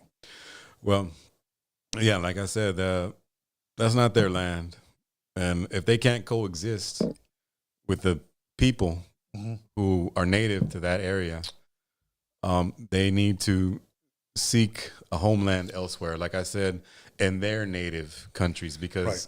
they are not natives of that land, but they're trying to, it's a campaign of genocide, and it's not right. Now, I do want to say something, because I think a lot of people that have never studied the Israeli culture, I have. I want to say that Israel, the land of Israel, is no bigger or about the same size as San Bernardino. Mm. Now, surrounding Israel, I want to say 12, but I might be off. You guys can look it up. They're surrounded by 12 Islamic countries. Mm. Okay, and according to them, their life's being threatened pretty much every day, or their land's being threatened pretty much every day. I guess my question is not necessarily to you, but just to general. Why would something so small on a globe that your thumbnail is probably bigger than what it looks like on the globe? Why is that little tiny land so important when it's just so small as the size of San Bernardino? Why do they want that land? It's just so small when you got all of this land surrounding them. That it's like, I guess I'm trying to understand, what is it about that little part of the land? They're trying to fulfill biblical prophecy, which, as you know, the terminology of the term, the chosen people. Yeah. Okay, they believe that God gave them that. Okay. Now, whether you believe that or not, it's still not right what's happening. There's a lot of innocent people caught in the crossfire of what's happening. And I agree with you 100%. On both sides. Yeah. And I feel for the innocent people on both sides because Absolutely. This is the Israeli government is causing this, not the Israeli people. They do have the people, and for those that don't know, you're obligated to join the military by a certain age out there. You have to be, you have to give military service. So when you sign up, you got to do their bidding. Yeah. And I don't know. It's very sad what's happening over there, and I don't agree with it at all. Yeah. That's one of the few things that I disagree with people, with conservatives, is a lot of them blindly follow. I support Israel. Yeah. And you can't look at it that way. It's it wasn't meant to be that way. There was an agreement made back in the 40s, and they've broken that agreement. Yeah. And very few want to call them out on that to this day, because they're one of the privileged classes of people. You can't say anything about the alphabet crowd. You can't say anything about blacks. You can't say anything about Jews. Yeah. You ought to be able to call out wrong when you see wrong. You see wrong. Absolutely. Yeah. Yeah. Really quick, switching channels right here. Right. What was that place in Hawaii, Alex, that caught fire, or remember, by storm? You know what? There's some wildfires out there. Remember in Hawaii, and then you had Oprah and The Rock trying to get donations to go help them. Right. Well, there was something weird about that one because No, I know, but what was the name of the place? It was in Maui, was it? no, it wasn't. If you I could forget look, the name of it though. But I do know what you're talking about. right? People were talking about it. People can't go back over there. Only reason why I'm bringing it up is this: nobody's talking about that anymore. Yeah. But we're all talking about Ukraine. Oh yeah. We're giving them our money and not helping Hawaii out. Yeah. And I haven't researched a whole lot into that, but there was something really weird about that. Is they're saying that there were authorities out there in Hawaii. Mm-hmm. They were lining up where the fire had the border of where the fire was going to reach, and they weren't letting anybody out for some reason or another. They were not letting anybody escape that area. Right. Who knows why? Yeah. But there was something weird was going on over there. You got people like Oprah that are billionaires, okay? Yeah. People like The Rock, who played college ball, played, wrestled, is a movie star now, got millions of dollars. Why are they asking money from us? Why don't all you rich motherfuckers get together and donate a couple of mil? Right. And then write it off at the end of the fucking year? Yeah. That's where they got highly criticized. And then come to find out that Oprah has land over there. Mm-hmm. But yet you want to ask us for money to donate to you motherfuckers? Yeah. Nah. Well, when something like that happens, I think it's not so much the money as it is the plea for support for a certain agenda. Yeah. Most of all, they want you to, and if you donate money, all good according to them. But I think they want to fulfill a certain agenda, whatever that might be, political, social, whatever. They want to fulfill an agenda and want the support for that agenda. Yeah. And for whatever reason, if you show that if you give your hard-earned money, you're in a way pledging allegiance to whatever they're doing over there. Yeah. I don't. Go ahead, Alex. Were you gonna say something? No. Or are you buzzed? No. Okay. Let's get into the school shootings. And are you familiar with Alex Jones? I'm sure you are. Oh yeah. Okay. Very familiar. Okay, Alex Jones. I'm trying to remember the name of the school that he said it was fake. Sandy Hook. Okay.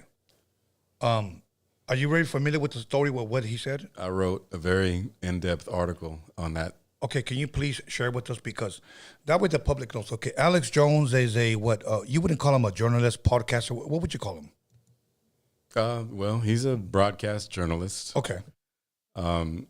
He's a little out there in a lot of the things that he speaks about. Yeah. But it was a shakedown. They scared him. They sued him for millions of dollars for his silence. Right. They said, "Don't speak about this." Okay, so for those that may be lost, He pretty much said when the Sandy Hook school shooting happened, he pretty much jumped the gun and said it was fake, correct? I'm not exactly sure what he said, Okay. but he pointed out a lot of inconsistencies, as I did, with that. Now, when it comes to something like that, when I presented this article, a lot of people said conspiracy theory. Okay. Conspiracy theorist. I'm going to serve myself another round, so go ahead, my bro. Hit me again. Okay. Now, don't give me your cup because I'll pour that shit like halfway. See, like, I'm going to do this. Make it a double. Okay. There you go. So, I never propose any conspiracies. Okay. I don't work that way. What I do is I ask questions and I point out As you should. inconsistencies. Sorry, I probably need another coaster or something for the No, it's all good. Go ahead. But so Here's a napkin, by the way, just in case. yeah. Well, here's the narrative. We're told that a 120-pound autistic kid busts into a school with military type gear that weighed about as much as he did. Wow. Shot 26 people in the head in less than 5 minutes, shooting a Bushmaster rifle 223 with no headgear. And I'll touch on why that's an important fact in a minute. But Yeah. and single-handedly off 26 people.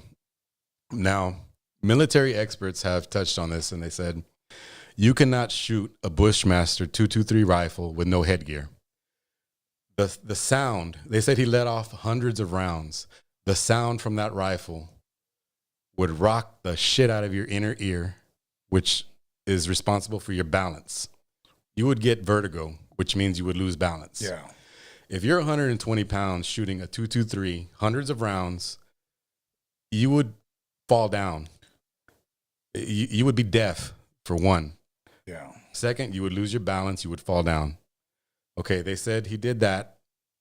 Shot him all 26 in the head, all headshots, all kill shots in less than 5 minutes. Military experts have said if that was true, he is the greatest sniper, the greatest marksman on earth.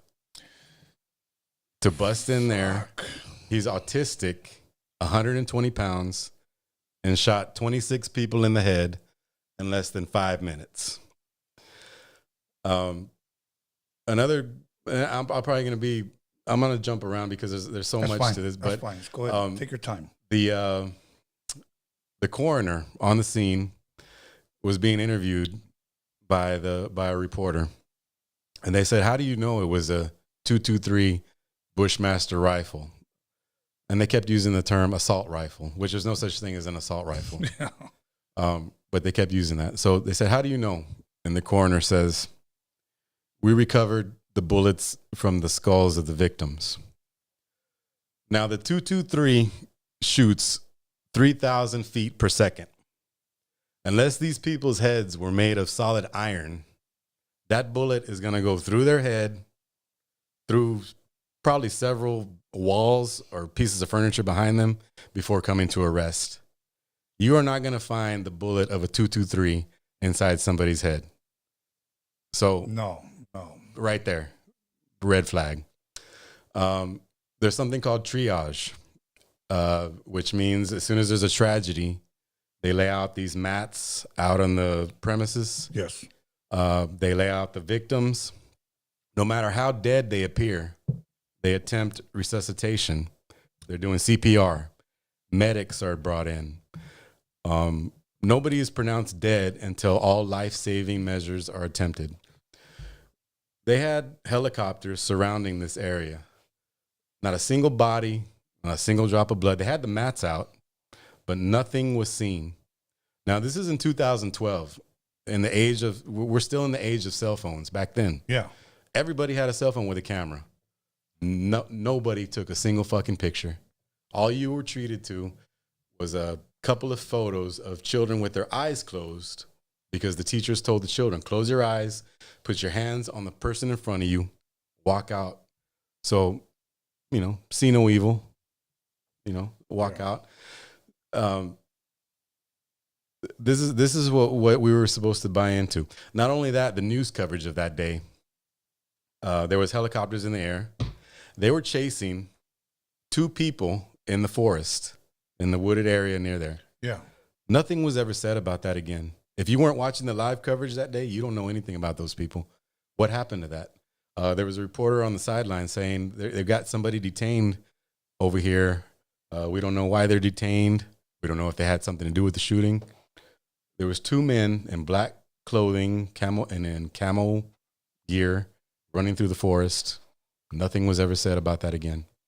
There was a van that was pulled over in the nearby area, and they were questioned for whatever reason. Nothing was ever said. Some children were supposedly found wandering by that area. There was a man, his last name was Rosenberg. He found these children wandering around. The children supposedly came up to him and said, "Our teacher's been killed. Our classmates have been killed." You and I probably would have called 911. What does he do? He brings them in his house, gives them toys to play with. Doesn't call any authorities. Just weird like that. Yeah. So there's a lot of inconsistencies. The radio frequency, for instance, was changed 33 times that day for some reason or another. There's something called the alpha phonetic system.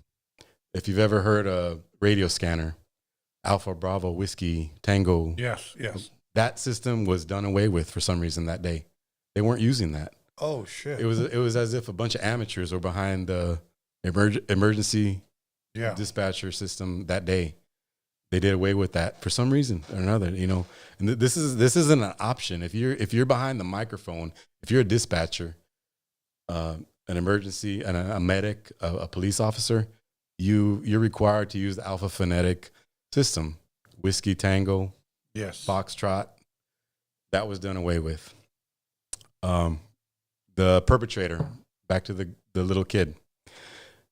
After he supposedly killed these people, he ran out. The narrative was he ran out in the hallway, killed himself, shot himself in the head.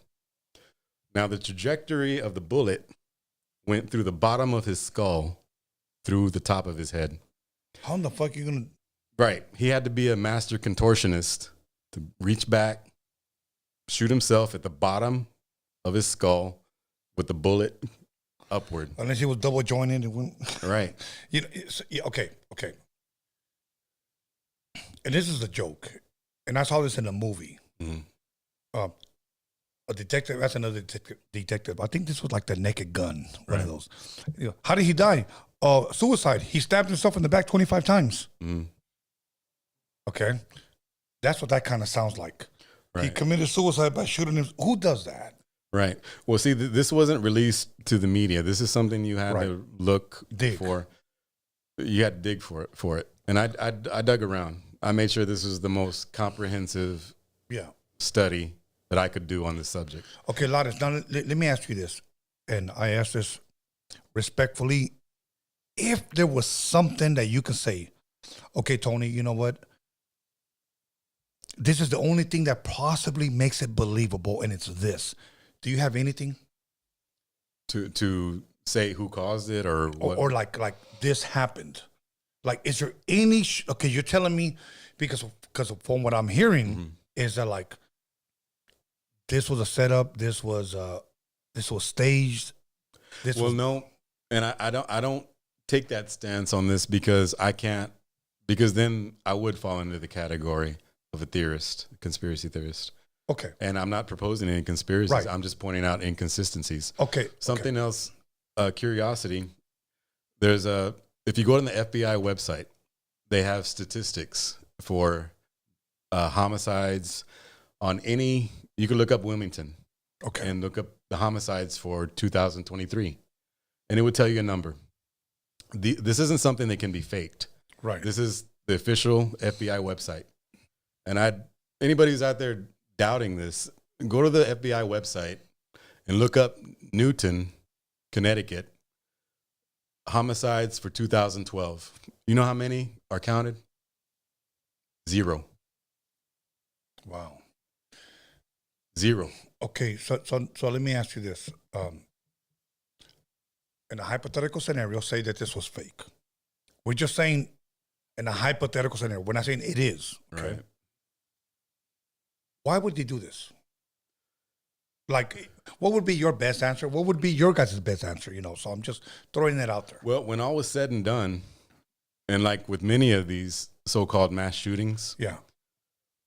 very suspiciously and oddly, these everyday people who were victims or relatives of victims, who were just average everyday people, suddenly jumped into the role of campaigning for gun control. Oh. Right away. They were touring the country like they were on, like an artist going on tour. Yeah. Preaching gun control. We need to get this rifle off the streets. We need to prevent these people from law-abiding citizens. Mind you, they're not going after the guns in Chicago, in inner city Chicago, which Right.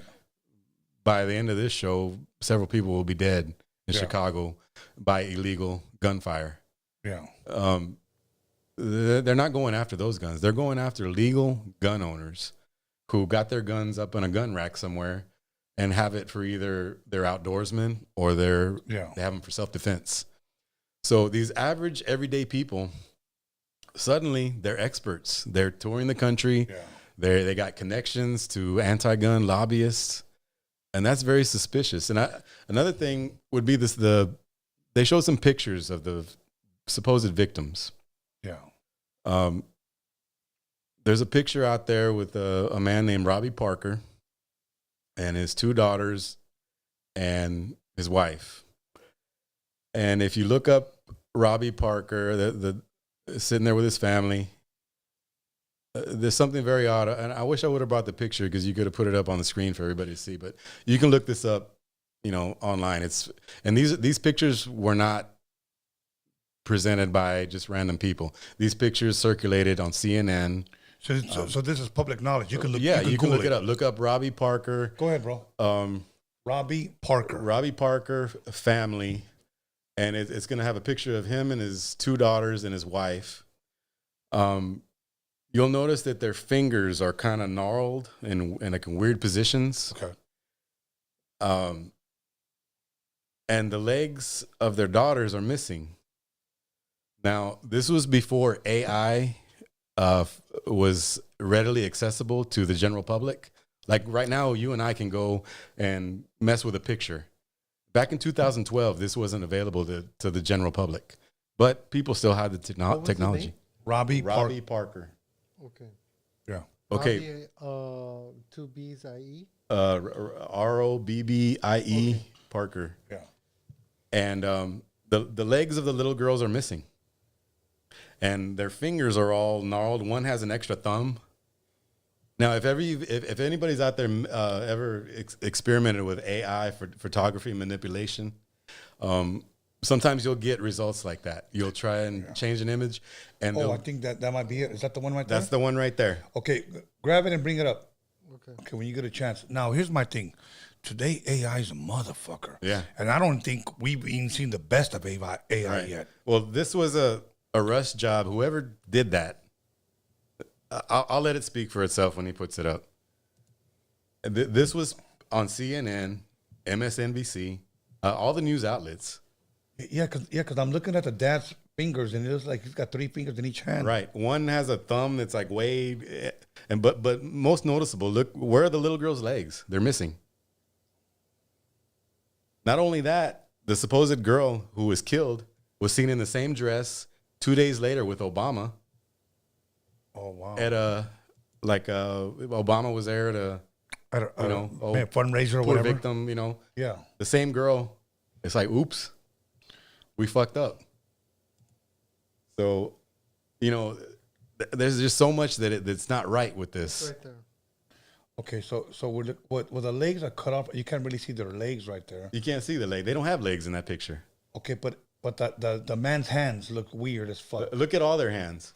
And when you do an AI manipulation, oftentimes images will repeat themselves. So if one of them happened to have their hands in a certain position, it's going to make the rest of their hands similar. Okay. If you notice, they're all the hands look similar. Yeah. One of the thumbs is way crazy. I forget if it was one of the parents or the kids. Alex, doesn't it look like the father has like 3 fingers? Yeah. Yeah. That's the crazy. Yeah, that's the crazy part right there. Wow. So there was that, and like I said, the triage mats. There was not a single drop of blood. Yeah. Not only that, they ordered the school to be demolished. And the people who demolished the school were put under a gag order. Now, why do you put these are construction workers, blue collar workers. They were just there to knock down a building. Why would you put them under a gag order to not mention under threats of legal consequences, to not mention anything you've seen in that building? Okay. Now, this was in Connecticut, correct? Newton, Connecticut. Okay. I'm going to say this, guys. I don't remember what episode it was, but I believe it was one of the conversations with Marvelous, and we talked about this shooting. Mm-hmm. And Laris, I'm not going to look at you when I say, because I want to look at the public, because somebody from Connecticut called here and said, I'm telling you what a caller said. I'm from Connecticut, and I live near that school, and nothing happened. Right. Well, like I told you. So now, hold on, I'm sorry, brother. No, go ahead. My whole thing is this. This is a guy that claims he lives in Connecticut and lives by the school. Now, he could have been lying, but he said, I live here in Connecticut, blah, blah, blah. I live by the school. Nothing ever happened. So I don't know what they're talking about. So, yeah. You know. Go ahead. Because the thing is that I was listening to another podcast. I can't remember if it was like Alex Jones or something like that. But they said that they conduct a lot of big military exercises, especially in Texas, where like they take over a whole like city block, right, or a few city blocks, Uh-huh. and they tell everybody that they're doing a military exercise, and everyone kind of has to stay inside. right, and that's a legitimate exercise, and they do that to train people in case there's a mass shooting. Yes. And they hire what they call crisis actors. They'll have women and children laying with fake blood on them, and it's treated like a real incident because it's like a fire drill. Yeah. If y'all remember in school, we all used to do fire drills. You know, exactly. Yeah, and it would be, and we'd all be expected to take it as serious as if there was a real fire. Yes. And this is the same thing. It's a drill. And it's been, I mean, it's not just Texas, but I heard it happens a lot in Texas. Right. And it kind of bleeds over into the other states around there. Yeah. Because I guess Texas has a big military base right there. Well, Fort Lauderdale?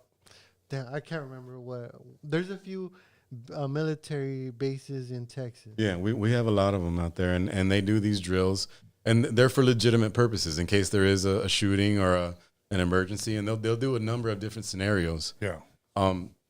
Another inconsistency that comes to mind is, okay, supposedly this kid, after he killed everybody, he went in the hallway and killed himself, right? So he had this .223 rifle on him, but he shot himself in the back of the head with a pistol. Later that night, the news, they had the copters up again. They zeroed in on a police officer opening the trunk of the car that supposedly that kid came in. Okay, and this is, I don't know if the video's still up. They probably taken it down by now. But the police officer takes out a .223 rifle from the trunk and is ejecting shells from it with no gloves. You don't do that. That's compromising the integrity of the crime scene. Yeah. Okay, not only that, how did that .223 get in the trunk after that dude shot himself? Did he rise from the dead, go and put the .223 in the trunk, and then? Yeah, I know. Yeah. So this guy was seen just haphazardly ejecting shells from this .223 in a parking lot with no gloves. But there was that high-powered rifle that supposedly off 26 people, and somehow it made it into the trunk of that car. And we're expected to buy into that story. And when we can't question it, and when Alex Jones dared to question it, they came after him. Yeah, they came after with him. the full force of. Now that's a true version of being canceled. Oh yeah, he was fucking canceled, and scared to the point where he took back everything he said. Yeah, but see, now he has a lot at stake because he's one of the most well-known broadcasters out there. Remember, he predicted the 9/11 with the planes. Oh yeah. Well, see, and they want to silence him. Yeah. But someone like me who doesn't have anything like that at stake, I don't have any problem calling that out. Now you know what they'll say. He's a Satanist. Are you gonna believe him? Yeah. Well and to that, and to anybody who just doesn't believe, who just doesn't want to take a closer look, rather, I should say, at some of these inconsistencies, I would say look them up for yourself. They're all out there. All this evidence is out there. You can do your own research. So is it safe to say, from the outside looking in, right, that there's more inconsistencies than facts that it didn't happen? There is a lot that's, and it's not that there was just one or two inconsistencies. Right, correct. It's one after another, and nothing adds up with this weird scenario. Everything from there's even one kid that was listed as among the victims.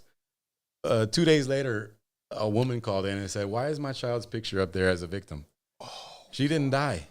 They were listing this girl's picture as a victim. And the mother called up and said, no. Another one you might look up is Robbie Parker. And you probably won't be able to put that up there because it's a video. But the same guy that was in that picture, yeah, they had a news conference later that day, the same day that supposedly his daughter was killed. This was literally hours from the shooting. You know what a hot mic is? No, I do not. Okay, a hot mic is when you don't know the mic's on. Okay. Let's say before ROADIUM Radio started, you and I are, just shooting the shit.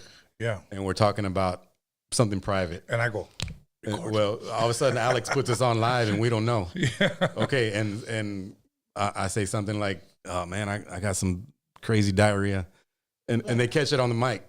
Yeah. Okay. That's a hot mic. Okay. Well, Robbie Parker walks out laughing and giggling. And he says, "So I just read what's on that card?" And this is caught on video, on mic. It's on YouTube to this day. You know what? I think I've heard that shit. Okay. And once they say they give him the motion to get on the mic, suddenly he breaks into tears. Yes, I've seen that. One moment laughing, joking around with whoever. And he says, "So I just read what's on that card?" It's clearly said. And then he breaks into this, Yeah. Are you familiar with the Menendez brothers? Oh, yeah. Lyle and Eric. Okay. Did you ever do any type of research or writings on them? I was a little young when that happened, but okay. Yeah. There was an audio that was released on the news. I don't know if it's on YouTube or not, but it was released on the news where one guy goes, "They just killed my mother. Yeah. I fall over." Okay. Crocodile tears. Yes. Okay. Then what happens is they called him back and he goes, "Hello? Yeah. Yeah, you just called us for this." "Yes, and thank you." Yeah. He acted totally normal, bro. And I was like, you know what really made them motherfuckers guilty? That they blasted them, then reloaded, and then fucking blasted them again. I saw one of those guys in county jail, bro. Yeah. Look, if you're gonna fucking smoke somebody, no, I'm not even gonna say that because people are gonna come back later on. Tony, he encouraged people not. My thing is, don't go on a spending spree. Yeah. That's what they did with their parents' money. They went on a spending spree, partying, blowing money, and that's what raised eyebrows. Yeah. And people said, well, maybe we ought to look into these guys. Yeah. And one of the most incriminating things with the Sandy Hook thing was, as I said, the aerial shots from the helicopters. Yeah. Okay. Another one was they were reporting, and the aerial shot zoomed in on the activity within the school. They showed what was supposed to be a busy, chaotic scene. Right. If you notice, you ever seen an ant pile when ants are all walking in a line? Yes. Orderly? Yes. Okay. You notice people walking in and out of a building aimlessly. the same people, as if told, walk in this building, walk out, repeat, like ants. Wow. Just look busy. At one point, you see a kid or a person kind of, stray from the line, and he's looking around, and then quickly he gets back in the line and busily walking, because we got to make it look like it's like something's going on. Like that game Lemmings. You ever heard of Lemmings? No. It was like little people. You can control them and make them go back and forth. Well, it sounds... you could tell one to like dig a hole and one to build stairs. But hey, I had a video that maybe I know that you'd be interested about the reactions of... it's like a 1 minute video. Right. Reactions of what? Of people... of the left reaction... Okay. Of the left's reaction, certain people from the left, their reaction to what happened to Trump. Oh, man. Yeah, a lot of them. I see, it really fucking bothered me when people say, if this shit wasn't staged, this shit was staged as fuck.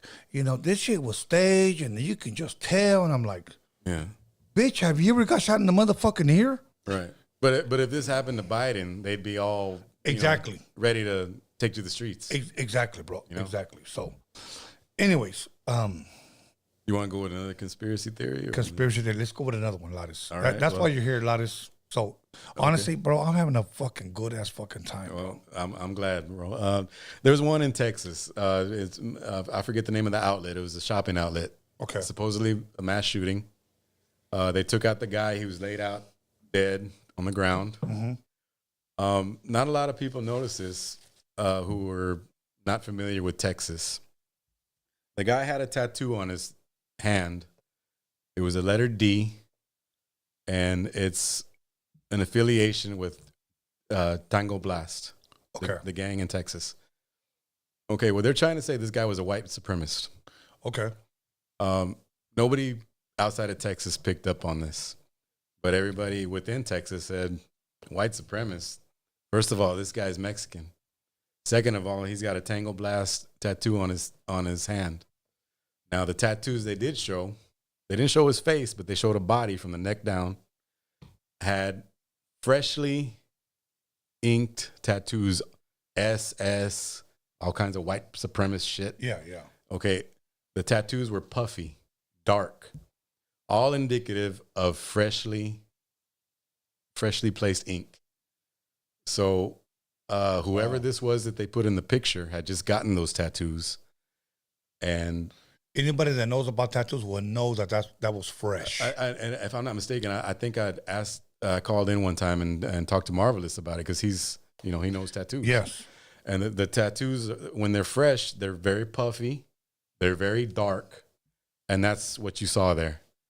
But in every other picture, if you look up this guy's name, and the name escapes me right now, but he had Tango Blast tattoos on him, and he was a member of a Mexican gang in Texas. Yeah. Not anything having to do with white supremacy.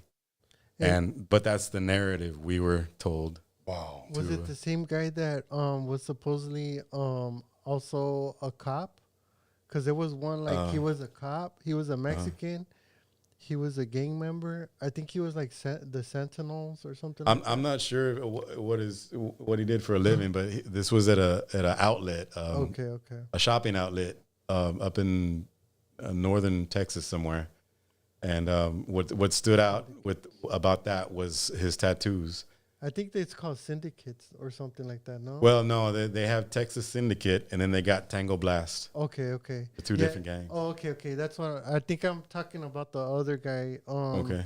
But almost the same thing. Like he had a tattoo shop and and he was a cop as well, but nobody knew kind of that he was a cop. Oh, okay. Yeah, I'm not familiar with that. It may or may not be the same guy, but no, it's not. It's not. Yeah, but this was a young dude, and but yeah, that it's like, oh, well, they should have covered up that, because that tattoo. Exactly. If we would have missed that, we wouldn't ever probably, thought there was something kind of weird about it. But a white supremacist, a member of Tango Blast, yeah, that's about as crazy as a Crip being called a white supremacist, a black crip, you know. No, but that's a great analogy because out here, like it would be like saying he's a well-known crip, but the media try to say he was a blood, like, or you know what I'm saying? Like it just doesn't make sense. Like, but okay, let me see. I'm trying to.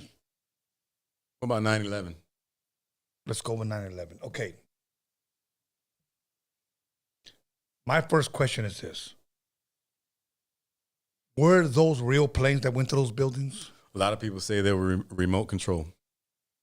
Okay. That there was nobody on those planes. Okay, so do you agree that those are real planes then? They were real flying instruments. Okay. Yeah. Whether they were hijacked or remote. Yeah. Can we say that those are real planes that went to those buildings? Right. But a plane hitting the top of a building does not cause it to pancake straight down at a free fall. Okay. See, that's where I totally disagree. If you notice, you disagree? Yeah, I have to disagree because I'm gonna tell you right now. I never seen a plane. I saw the second plane hit live. Right. Okay. Whether they were Muslims or not, I don't know. But let's just talk about the planes. I saw the second plane hit live. Right. I had a friend in New York, bro, and he was staying by the Twin Towers at a hotel, nice hotel. On the flip phone, he was recording the first one, and the fucking second plane hit on a flip phone. He has that footage. Now, whether there were people in those planes or not, that's a totally different, subject. But he admit that those hit. Now, as far as those pancake down, I'm not going to say, no, Lottis, that's fake. You're lying. Because I really don't know. The only thing that I'm saying that I believe that those were planes that hit. They were planes. Okay, that's it. That's all I say. They were planes. Now, who was controlling them and who was in them? Right. That's something I don't even know. Hey, they usually people say that supposedly that jet fuel doesn't melt. It doesn't. Steel, but I wanted to point this out that as high as they were, there was a lot of wind, right? So not just the wind. When you have this type of jet fuel, when it atomizes, it just when it atomizes and gets lit, it engulfs and makes a big hot flame, right? Right. But even then, the thing is that it was burning for a very long time, and I don't know how many gallons of fuel was on that plane. I was about to mention that. Because there's a lot of things that I understand that people say that jet fuel doesn't melt steel beams, but the thing is that it might get it hot enough for it to glow. And if the top is really heavy, I know how metal works as well, Yeah. If you heat up metal enough, it's going to bend. It's going to bend and all that just pancake down. It makes sense sometimes to me, because I know how metal kind of bends here and there. Let me ask you, Alex, though, how many towers did you see go down? I saw both towers go down. When you say both towers, how many? Two. Well, we saw two from the top, right? Okay. There was a third tower that as well came down. That third tower was not hit by a plane, and it fell the same way as those other two. And you know what? And I can't deny that, bro. Yeah. So please elaborate. Okay. Well, as he said, jet fuel does not burn nearly hot enough to melt steel. Not only that, if something hits the top of a structure, and architects, engineers, physicists have remarked on this. Shit doesn't work that way. Something hits the top of a structure, it's going to do its damage to the top. Maybe the building topples over. Maybe it stays standing, but the top is damaged. What you saw was something colliding into the top of a structure. Yes. And the building toppled downward. Now, if you Google or YouTube any controlled demolition, they fall the exact same way. Look up the towers falling. Look out and look at the windows. You'll see plumes of smoke exiting all of the windows. Those are called squibs. That's the puffs of smoke when dynamite is detonated, and it implodes from the outside in. Yeah. So what you saw was a systematic of free fall and plumes of smoke, boom, boom, all down. Now, the third building was not hit by a plane. Right. But somehow or another, it went down. This exact same way, pancaked. That molten steel burned for months. And jet fuel, not only does jet fuel not melt molten steel, but it doesn't burn.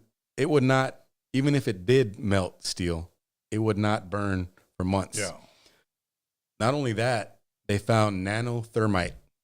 Nanothermite is a component of incendiary devices, bombs, detonating devices to either for warfare or to bring down a building for controlled demolitions.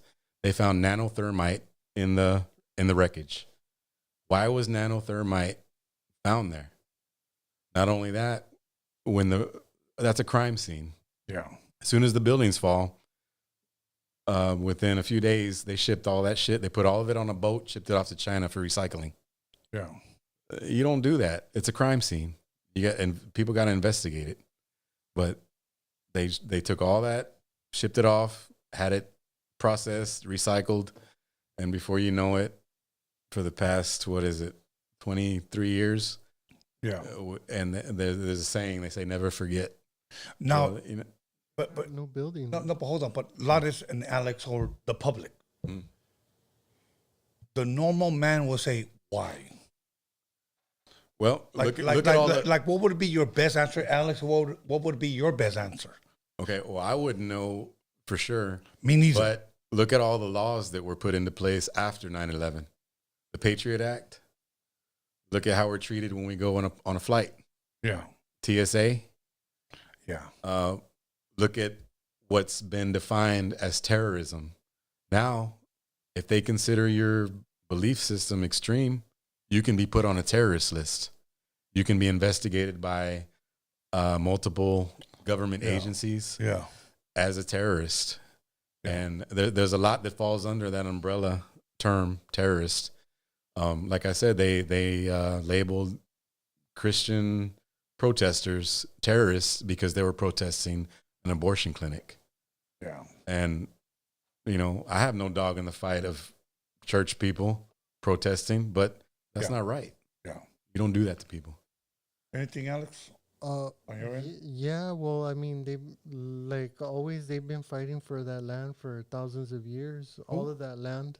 What land? The Which over land? there where because you're talking about what caused all of this. We're talking about 9/11. 9/11, yeah, because they had to start a war, right? And then they ended up going to Afghanistan, right?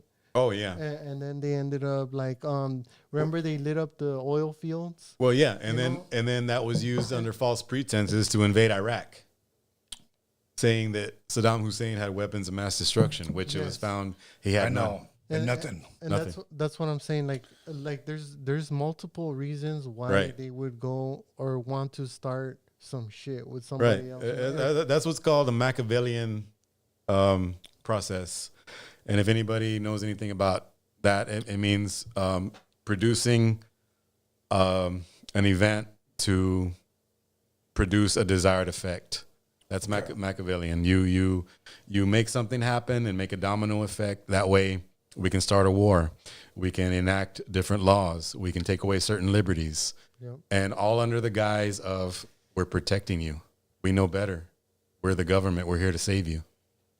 All good. So... Yeah, and I agree with what you're saying, and that's what I've been trying to get across, It's just that we get played a lot, because and mostly because they tell us one thing and we don't research ourselves. Like, hey, what's going on over there, really? No, everybody, most people are satisfied with what they see on the news, and they'll buy into that. And when you say, well, I don't think that it went that way, they'll get angry. And the reason why is because people get very uncomfortable when they have to question their worldview. People don't want to question because that makes them uncomfortable. Yeah. That means they got to take a second look at something go do some research for themselves, and possibly their boat's going to get rocked by what they find out. Yeah, absolutely. Here's what we're going to do. We're going to turn on the phone lines. All right. Okay. We already went over 2 hours, so I'm not going to be on too long. Here's what we're going to do, Alex. We're going to take at least about 15 minutes with the phone calls, okay? Okay. Go ahead and put up the number. Let me go ahead and connect. I'll tell you when to put on the headphones because a lot of times, like, okay, the broadcaster, bro, I was about to end this fucking show right now, but I just figured, let me just give the people, the fans, I'm willing to go however long, you know. Okay. All good, bro.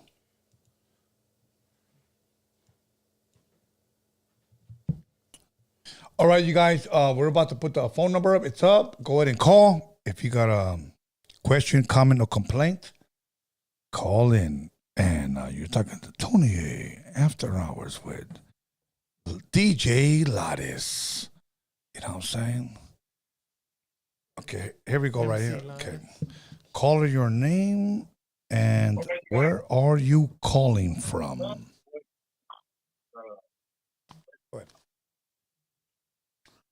Caller. Yo, you there? I don't know. He's not. Okay, no, cool. All right, we're going to go ahead and take another call. Let's see. You can hear yourself, right? You can hear me? Testing. Yeah, Yes. Here we go. Caller, your name or where are you calling from? My name's Frank. I'm calling from Vegas. What's good, my bro? How you doing tonight? All good, all good. God bless. I was just calling, couple questions, couple comments. One thing that you guys said on the show about they're invading in Palestine or something like that. Yeah. The people who used to live there. Don't you think it's crazy how they can acknowledge that, but they can't acknowledge here in this country? This is the only place on earth where people are being called foreigners and illegal aliens to a land they're indigenous to. This is the only place on earth that argument has never ever been like just strongly argued. Pretty much. Don't you think that's crazy?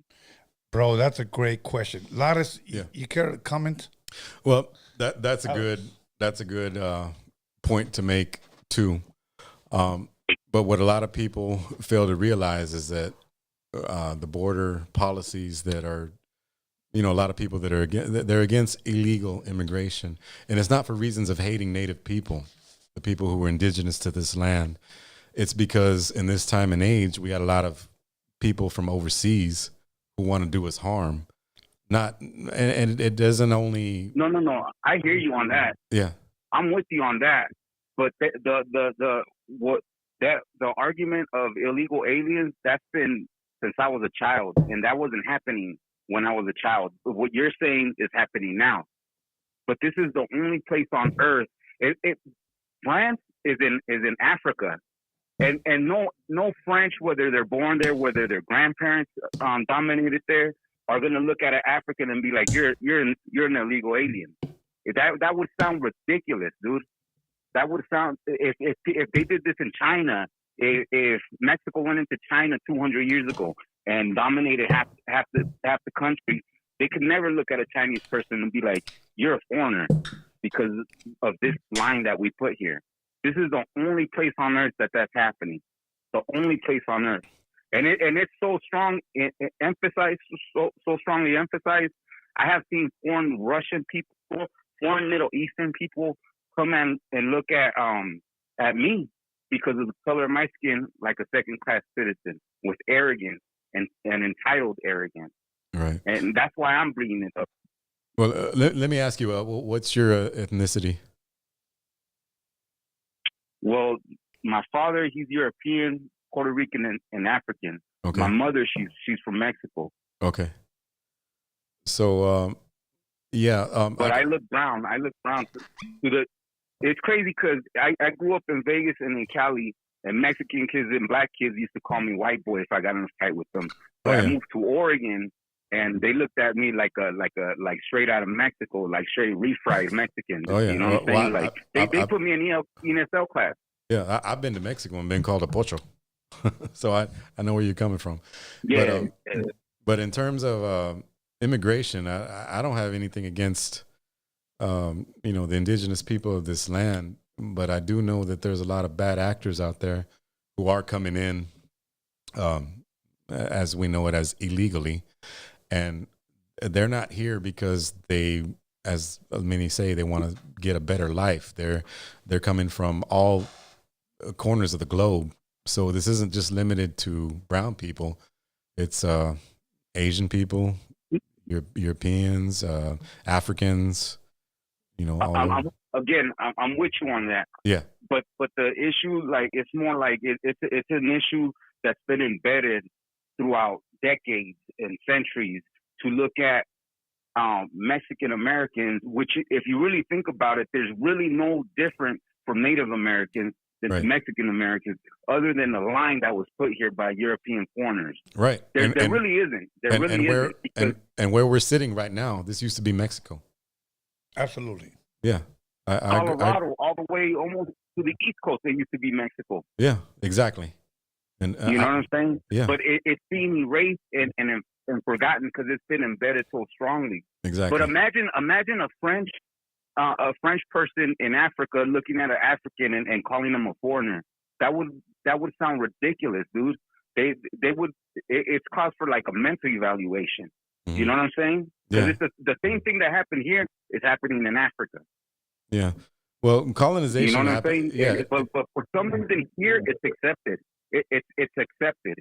I've seen Middle Eastern immigrants and European immigrants look at me like I'm a second-class citizen. Yeah. Like straight up. And I see straight up discrimination. I worked at a gas station where there's this Mexican Indian. He was from Yucatan.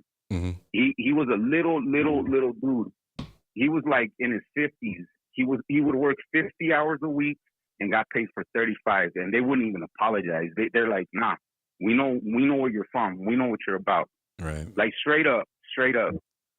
You know what I'm saying? Like, Wow. why not do that to just anybody? You know what I'm saying? What I'm saying is that ideology has been embedded so strongly that people that didn't even grow up here already come with those assumptions.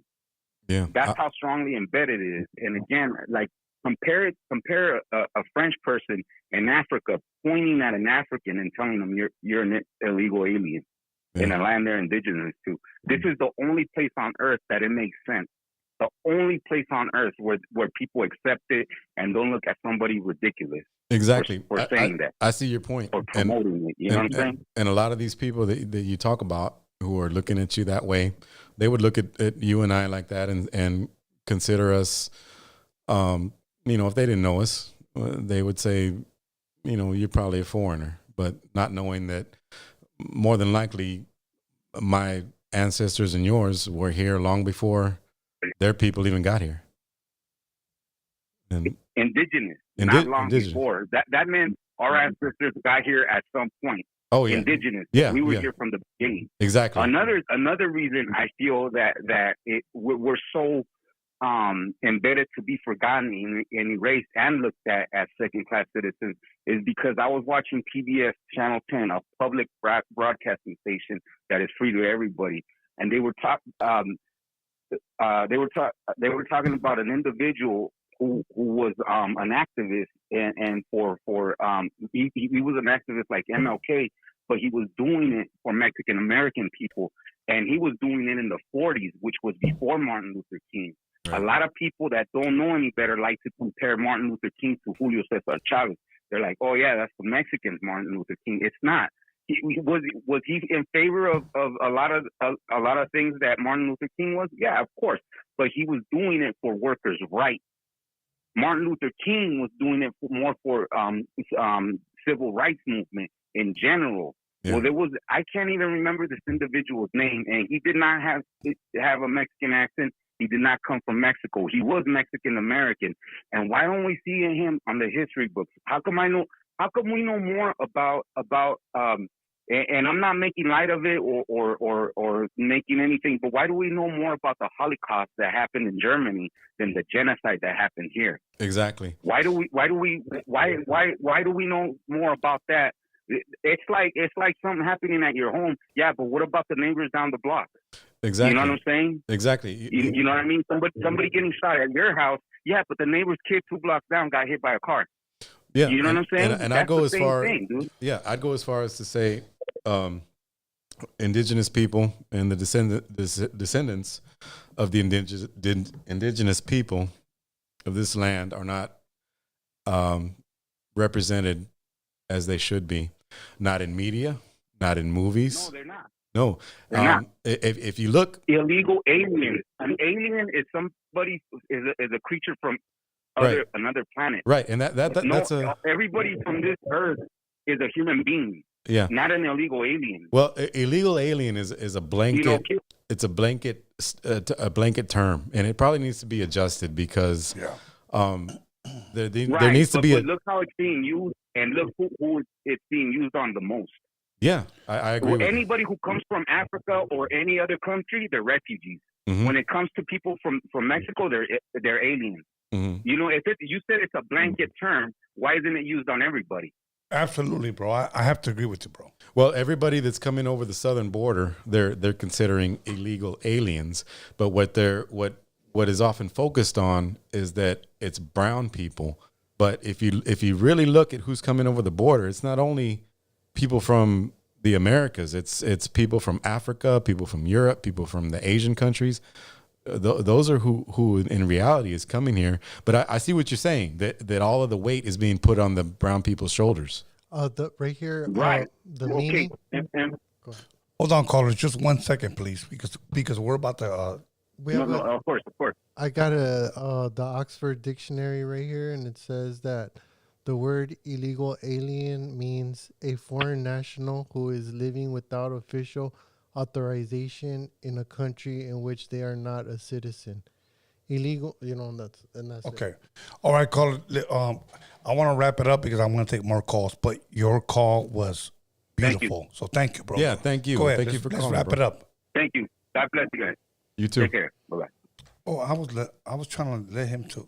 Yeah, no, he made some good points, and we're not at all as brown people represented accurately, and a lot of the faults that people would want to place on illegal immigration are put on the shoulders of indigenous people, and that's not at all fair. Yeah. All right, the phone lines are open. If you want to call, go ahead and call right now. If not, we're going to continue. Let's get some females calling. Yeah, I'm trying to get some females, but here we go right here. Let's see. Caller, your name and where are you calling from? Jay, South Texas. Hey, what's up, Jay? You know what, Jay? You know what's crazy about you, bro? Is that what's up, bro? When I saw this number, I knew it was you, bro. Yeah. But you know what? Before you ask your question, right? Before you ask your question, I want to say this. It's all love and respect, bro. You know what? Just go ahead and ask your question, bro, because you know what? You always like to push the buttons, and I love it, bro. Yeah, let's push some buttons. Yeah, let's go, Jay. Let's go. It's all love, bro. Let's go. It's all, it's all good. The feeling's mutual, Tony. Absolutely, my brother. Remember I told you when you're out here, I'm gonna have you here, bro. Hey, always good to hear from a native Texan, by the way. That's what's up. Lattice, what's up, bro? How you doing? Hey, what's up, Jay? Chilling, man. Chilling. I got some questions on your first. All right. On your first and second topics, all right? Yeah, let's go. As far as I jumped on a little late, right? So I just caught the tail end of your belief there, right? All right. And I believe that you're a Satanist, correct? Exactly. Okay. Now let me ask Tony, because I know Tony's is studied in theology. Yes. Where did the name Satan or Satanas first appear in? Are you talking about in the Bible? Well, that's the question. That's the question that I'm bringing up. That where does the name Satan first appear? Like, where does that come from? Well, first of all, he covered it. Satan in Hebrew means adversary. Adversary. That means the enemy of, and most Christians would interpret that as enemy of God. enemy of the word. Because if you look at the book of Genesis, when Eve was sitting, or around the forbidden fruit, the first question in the Bible, in the book of Genesis, was by the serpent, and he said, did God really mean this? Or did God really mean that? He was questioning the word of God.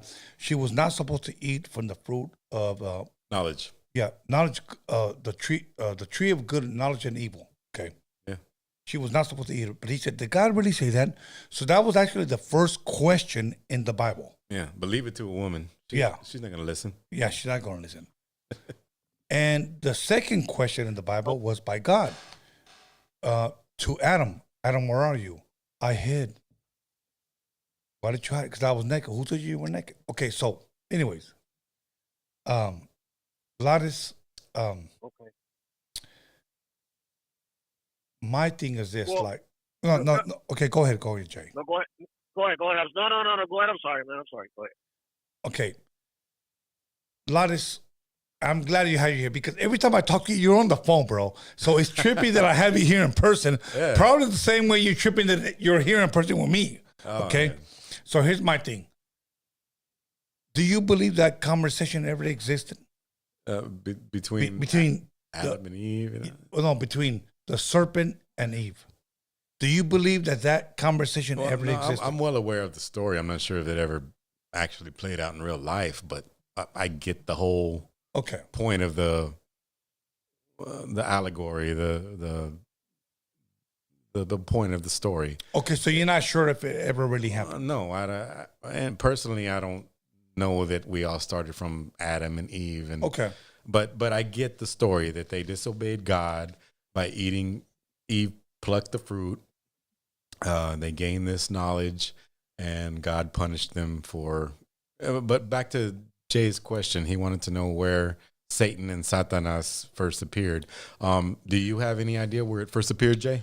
Okay, for me, well, Jay, West Texas. No, he's from South Texas. South Texas. Look. In my opinion, yeah, I'm in South Texas.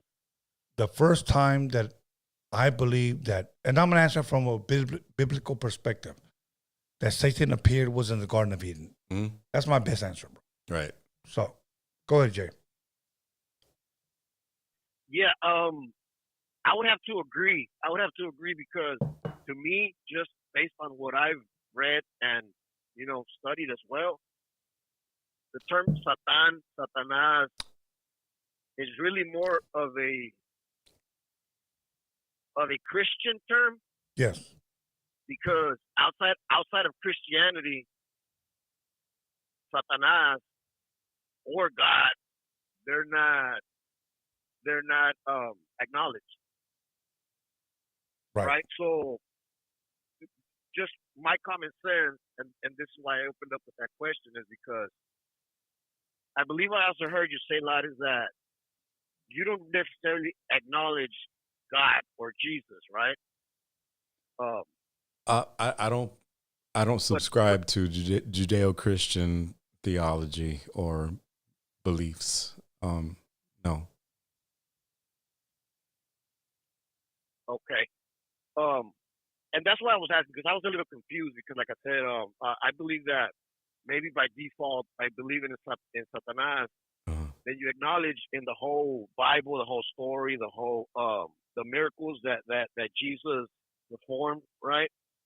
But what I'm hearing from you is maybe something different. But I don't know. But yeah, to answer your question, that's where I first heard the term Satanas is in the Bible. Right. But I don't know if I'm Well, right. there's been many names for the devil, quote unquote, for Satan. There was a Greek god called Pan, and he was known as a satyr. Yeah, Pan. And his whole job was he would play the flute through the forest and enchant all the people in the forest. Is that where they get? It's time to pay the piper. Peter Pan. I think it's loosely derived from that. And Tony, I'm sorry, Jay, but I'm going to ask Tony something real quick. You said you're a fan of classical music a while back. Yes. There's a composer named Gustav Mahler, and his Third Symphony. It's one of the longest symphonies in classical music. He's got one, and within the symphonies of classical music, as you know, there are certain they call Act 1, Act 2. Okay, there's one act that's called "What the Animals in the Forest Tell Me," and that's always something I revert to when it comes to my beliefs, because I believe that human beings are just another animal. What the animals in the forest tell me. So whenever I'm at odds, making a decision for this or that, I ask myself that. But yeah, that's Satan has been represented in many different forms by many different names. So, but yeah, I mean, hold on, okay. Jay. So just yeah, go ahead. I'm sorry. Ladis, are you saying that man is no different from an animal? We're all animals. Okay. It's only through our so-called divine and spiritual enlightenment that we separate ourselves from those who walk on all fours. But oftentimes, the only thing that separates us from those who walk on all fours is we've become the most vicious and destructive animals on this planet. Okay, now. But I believe we are all animals. Okay, well, respectfully, I'm going to ask this before I hand it over to Ladis. Where did you get that info from? Are you asking me or Jay? No, you. That we're all animals? That we're no different from animals. Well, human beings are the only ones that have outwardly separated us from those who walk on all fours, from wild animals, from deer, lion, antelope. I kind of agree with him. I agree with him on that one. Okay.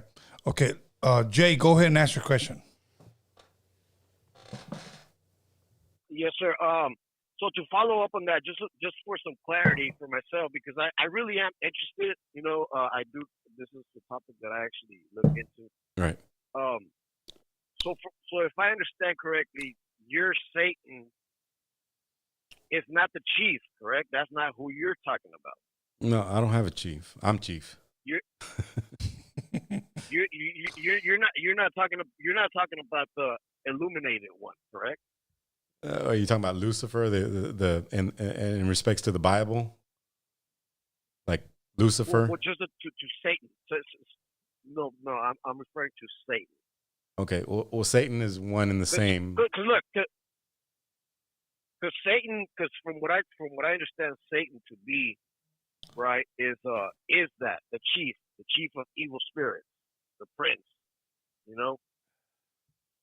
But from what I understand, from what you're saying is that is not your Satan, and maybe that's where the confusion is, because for a lot of people, Satan is the counterpart to God. Well, because like I said, the term Satan comes from the Bible, right? Exactly. You mentioned Satan going by a lot of. You mentioned Satan going by a lot of different names, but I think the misconception is that all of those names, right, are still within Christianity. A Greek god, or maybe Thoth, right, or maybe whoever, mm-hmm. That's outside of Christianity. So you can't relate that to Satan because those gods don't acknowledge Satan or God. You get what I'm saying? Well, like I said toward the beginning of the interview, Satan in Hebrew means the adversary, and that's the context in which LaVeyan Satanists used it. So we're not necessarily playing up the Christian version, or I mean, it's a name, it's a moniker. He said it was a bullshit filter. Yeah. I mean, it's you really can't look too deep into it, but I guess I get what you're saying. Are you asking me, is this the same Satan that you're talking about? Like, I guess I'm unclear about your question. Yeah. Just if the Satan or that you pray to, right, or right. I don't know exactly how you guys skeptical about it, but if it's the same Satan that comes from the Bible, that's my question. It's probably not. Well, in name only, but like I said, there's been plenty different names throughout history that have referred to an adversary or an opponent of the status quo, which whatever that might be, whether it's Romans, Greeks, Israelites, loosely interpreted. That's the name. Okay. Yeah, like I said, I just wanted to get some clarity because from what I understand, Satan to be is the chief of evil spirits, which would be the counterpart to God, which would coincide with the whole, which would coincide with the story of creation, right, which is in the Bible, but right. Well, the term evil is the term evil is subjective. What's evil to you might not be evil to me. So when you say evil, that's really subjective. That's all I can say about it. Jay, thank you for calling in. Jay, thank you for calling in, bro. No problem. Me personally, I don't believe in evil. Because look, another misconception, people say good and evil. Mm-hmm. But really it's holy and evil. Right. And holy is subjective good too. Counterpart is bad. Yeah. Well, holy, the word holy, the word holy is also subjective. Like what you consider holy and of value may not mean a hill of beans to me. So absolutely. But I appreciate it. I appreciate your. No problem. And just so you can get maybe some clarity where I'm coming from, I'm coming from Hermetic. Right. That's what I study. That's what I look into. And all of this, God, Satan, God, Jesus, it's outside of Hermetics. Right. But just to wrap it up, Tony, just because I know that I've been hearing you going a lot for Trump, right? A lot for the right. It seems like you're leaning to the right. Let me leave you with this law that red states are trying to pass. Yes, sir. Look up HCR 2060. Okay, it ties into a little bit of what Lattis was talking about. HCR 2060, which pretty much gives the red states authorities the right to stop anybody that looks illegal. Now, let's, who looks illegal? You know what I mean? Yeah, so, you know what, Jay? A lot of people that you know what, Jay? That goes back to the 80s. But I'm going to say this, bro. I just want to say this, bro, that I'm for anything that protects women and children. That's all. I'm for anything that protects women and children. That's it. I agree. I agree 100%. But to me, politics, unfortunately, left or right is the same. It's just two different sides to the same coin. Don't get fooled with left is good for you or right is good for you. They're both old, rich people at the end of the day that share their wealth but keep, the middle class where it is, or, now trying to get pushed to the bottom. Absolutely. But don't get fooled by a whole left, right, blue, red. The average American's vote doesn't really matter. This is it's big business and lobbyists that control this shit. So come on, man. Absolutely. Yeah, blessed night, bro. Well, yeah, I appreciate your viewpoint, Jay, and you're right on that. And we do our best though. And right now, I picked the lesser of the two evils, and right now that's the right. Absolutely. Because what's going on the left right now is just insanity. It's fucking stupid. So I can't rock with that crowd. I'll go to Jay. But hey, I appreciate your call, Jay. Yes, sir. Yeah. Have a blessed night. Yes, sir. No problem. Buenas noches. Thank you, bro. Okay, one more phone call. We're out of here, bro. Yeah. Bro, I'm about to knock out. I hope this is a female. Like, bro, I'm like so fucking buzzed right now. Like, I'm about to knock the motherfucker out. I feel like Lefty gunplay. Now, if you're lefty, you gotta do this. Good. He likes to rub his lips on the mic. Oh no. Caller, your name, where you calling from? So, bro, yeah, it's Ed calling from the Pop Joe, man. Shout out to you and your guest at the moment.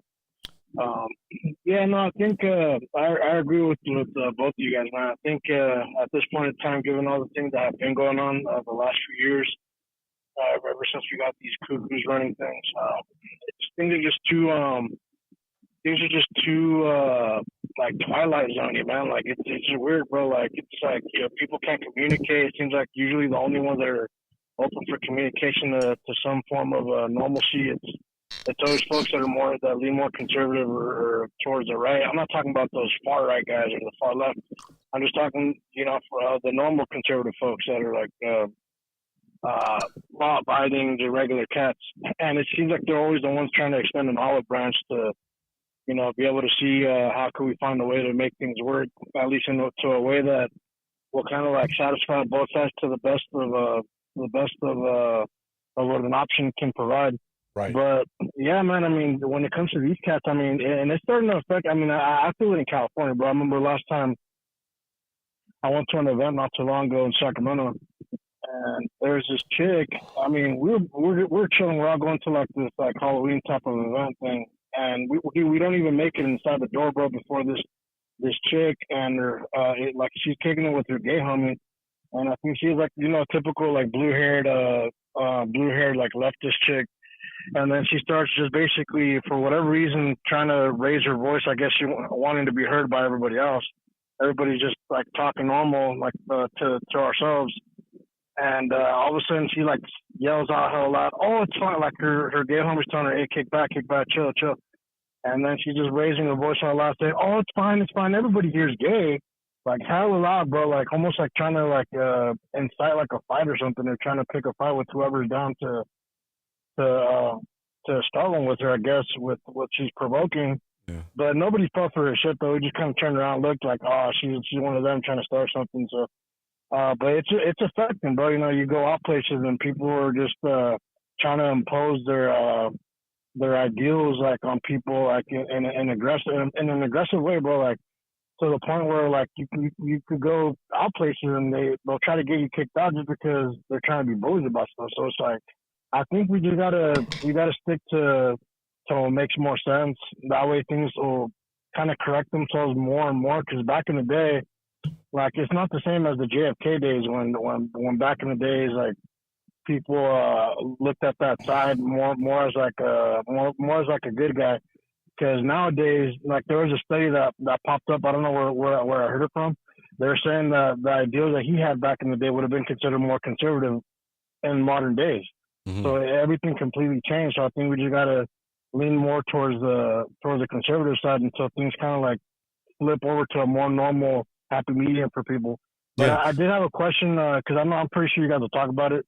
Mm-hmm. But I had a question for you and your guest. If and it is serious, just out of curiosity and interest. All right. If you ever had Lada's back. If you guys would be down to sit with somebody like a different type of whether it's a Satanist or maybe like a lady or something like that, just a clash of like just a conversation of different ideals. Oh yeah. I mean, I'm sure it'll be civil because your guests have, like most of your guests have always been like hella chill and respectful. Yeah. But I think it'd be kind of interesting to see a dynamic like that. But you guys have a good one, man. Yeah, no doubt. And yeah, I'd always be down to, you know, chop it up with whoever. I have no problem with that. My belief system has never clashed with anybody else's belief system that I've ever known.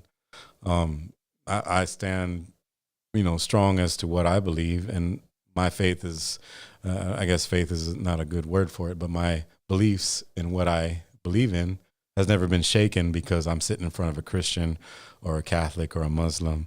I'm always down to entertain a different, because it makes good food for thought. Absolutely. And it's always good to we can take these off. Oh, okay, cool. But yeah, and I forget what was his point point before this? I don't even remember, bro. I'm drunk off of whiskey. No, he made a good. No, he did, and you made a good, answer. Point. Yeah, absolutely. Yeah. Lotus. No. Now I remember. Okay.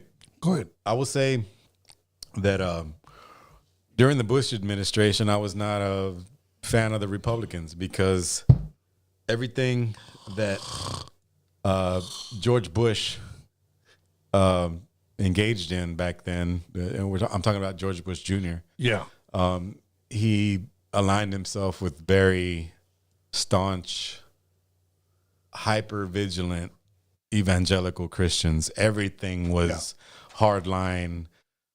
Jesus, this it shouldn't be like we need to put prayer back in school. So I was actually more of a fan of Obama back then, to tell you the truth.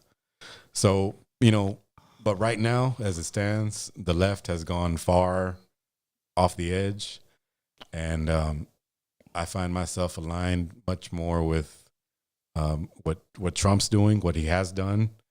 I know I was doing a lot better personally when Trump was in office than when Biden took office. All this COVID bullshit and all these. Do you think that when Trump took office that they pushed COVID on him?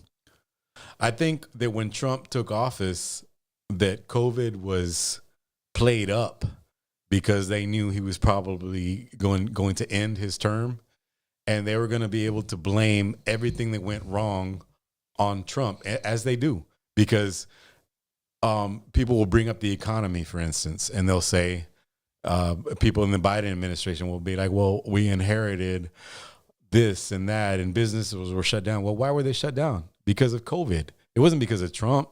We were doing fine before they took that little press conference in, what was it, March or April of 2019 or so, and told us that everybody needed to stay home. Nobody could go to work. Nobody could go to a funeral.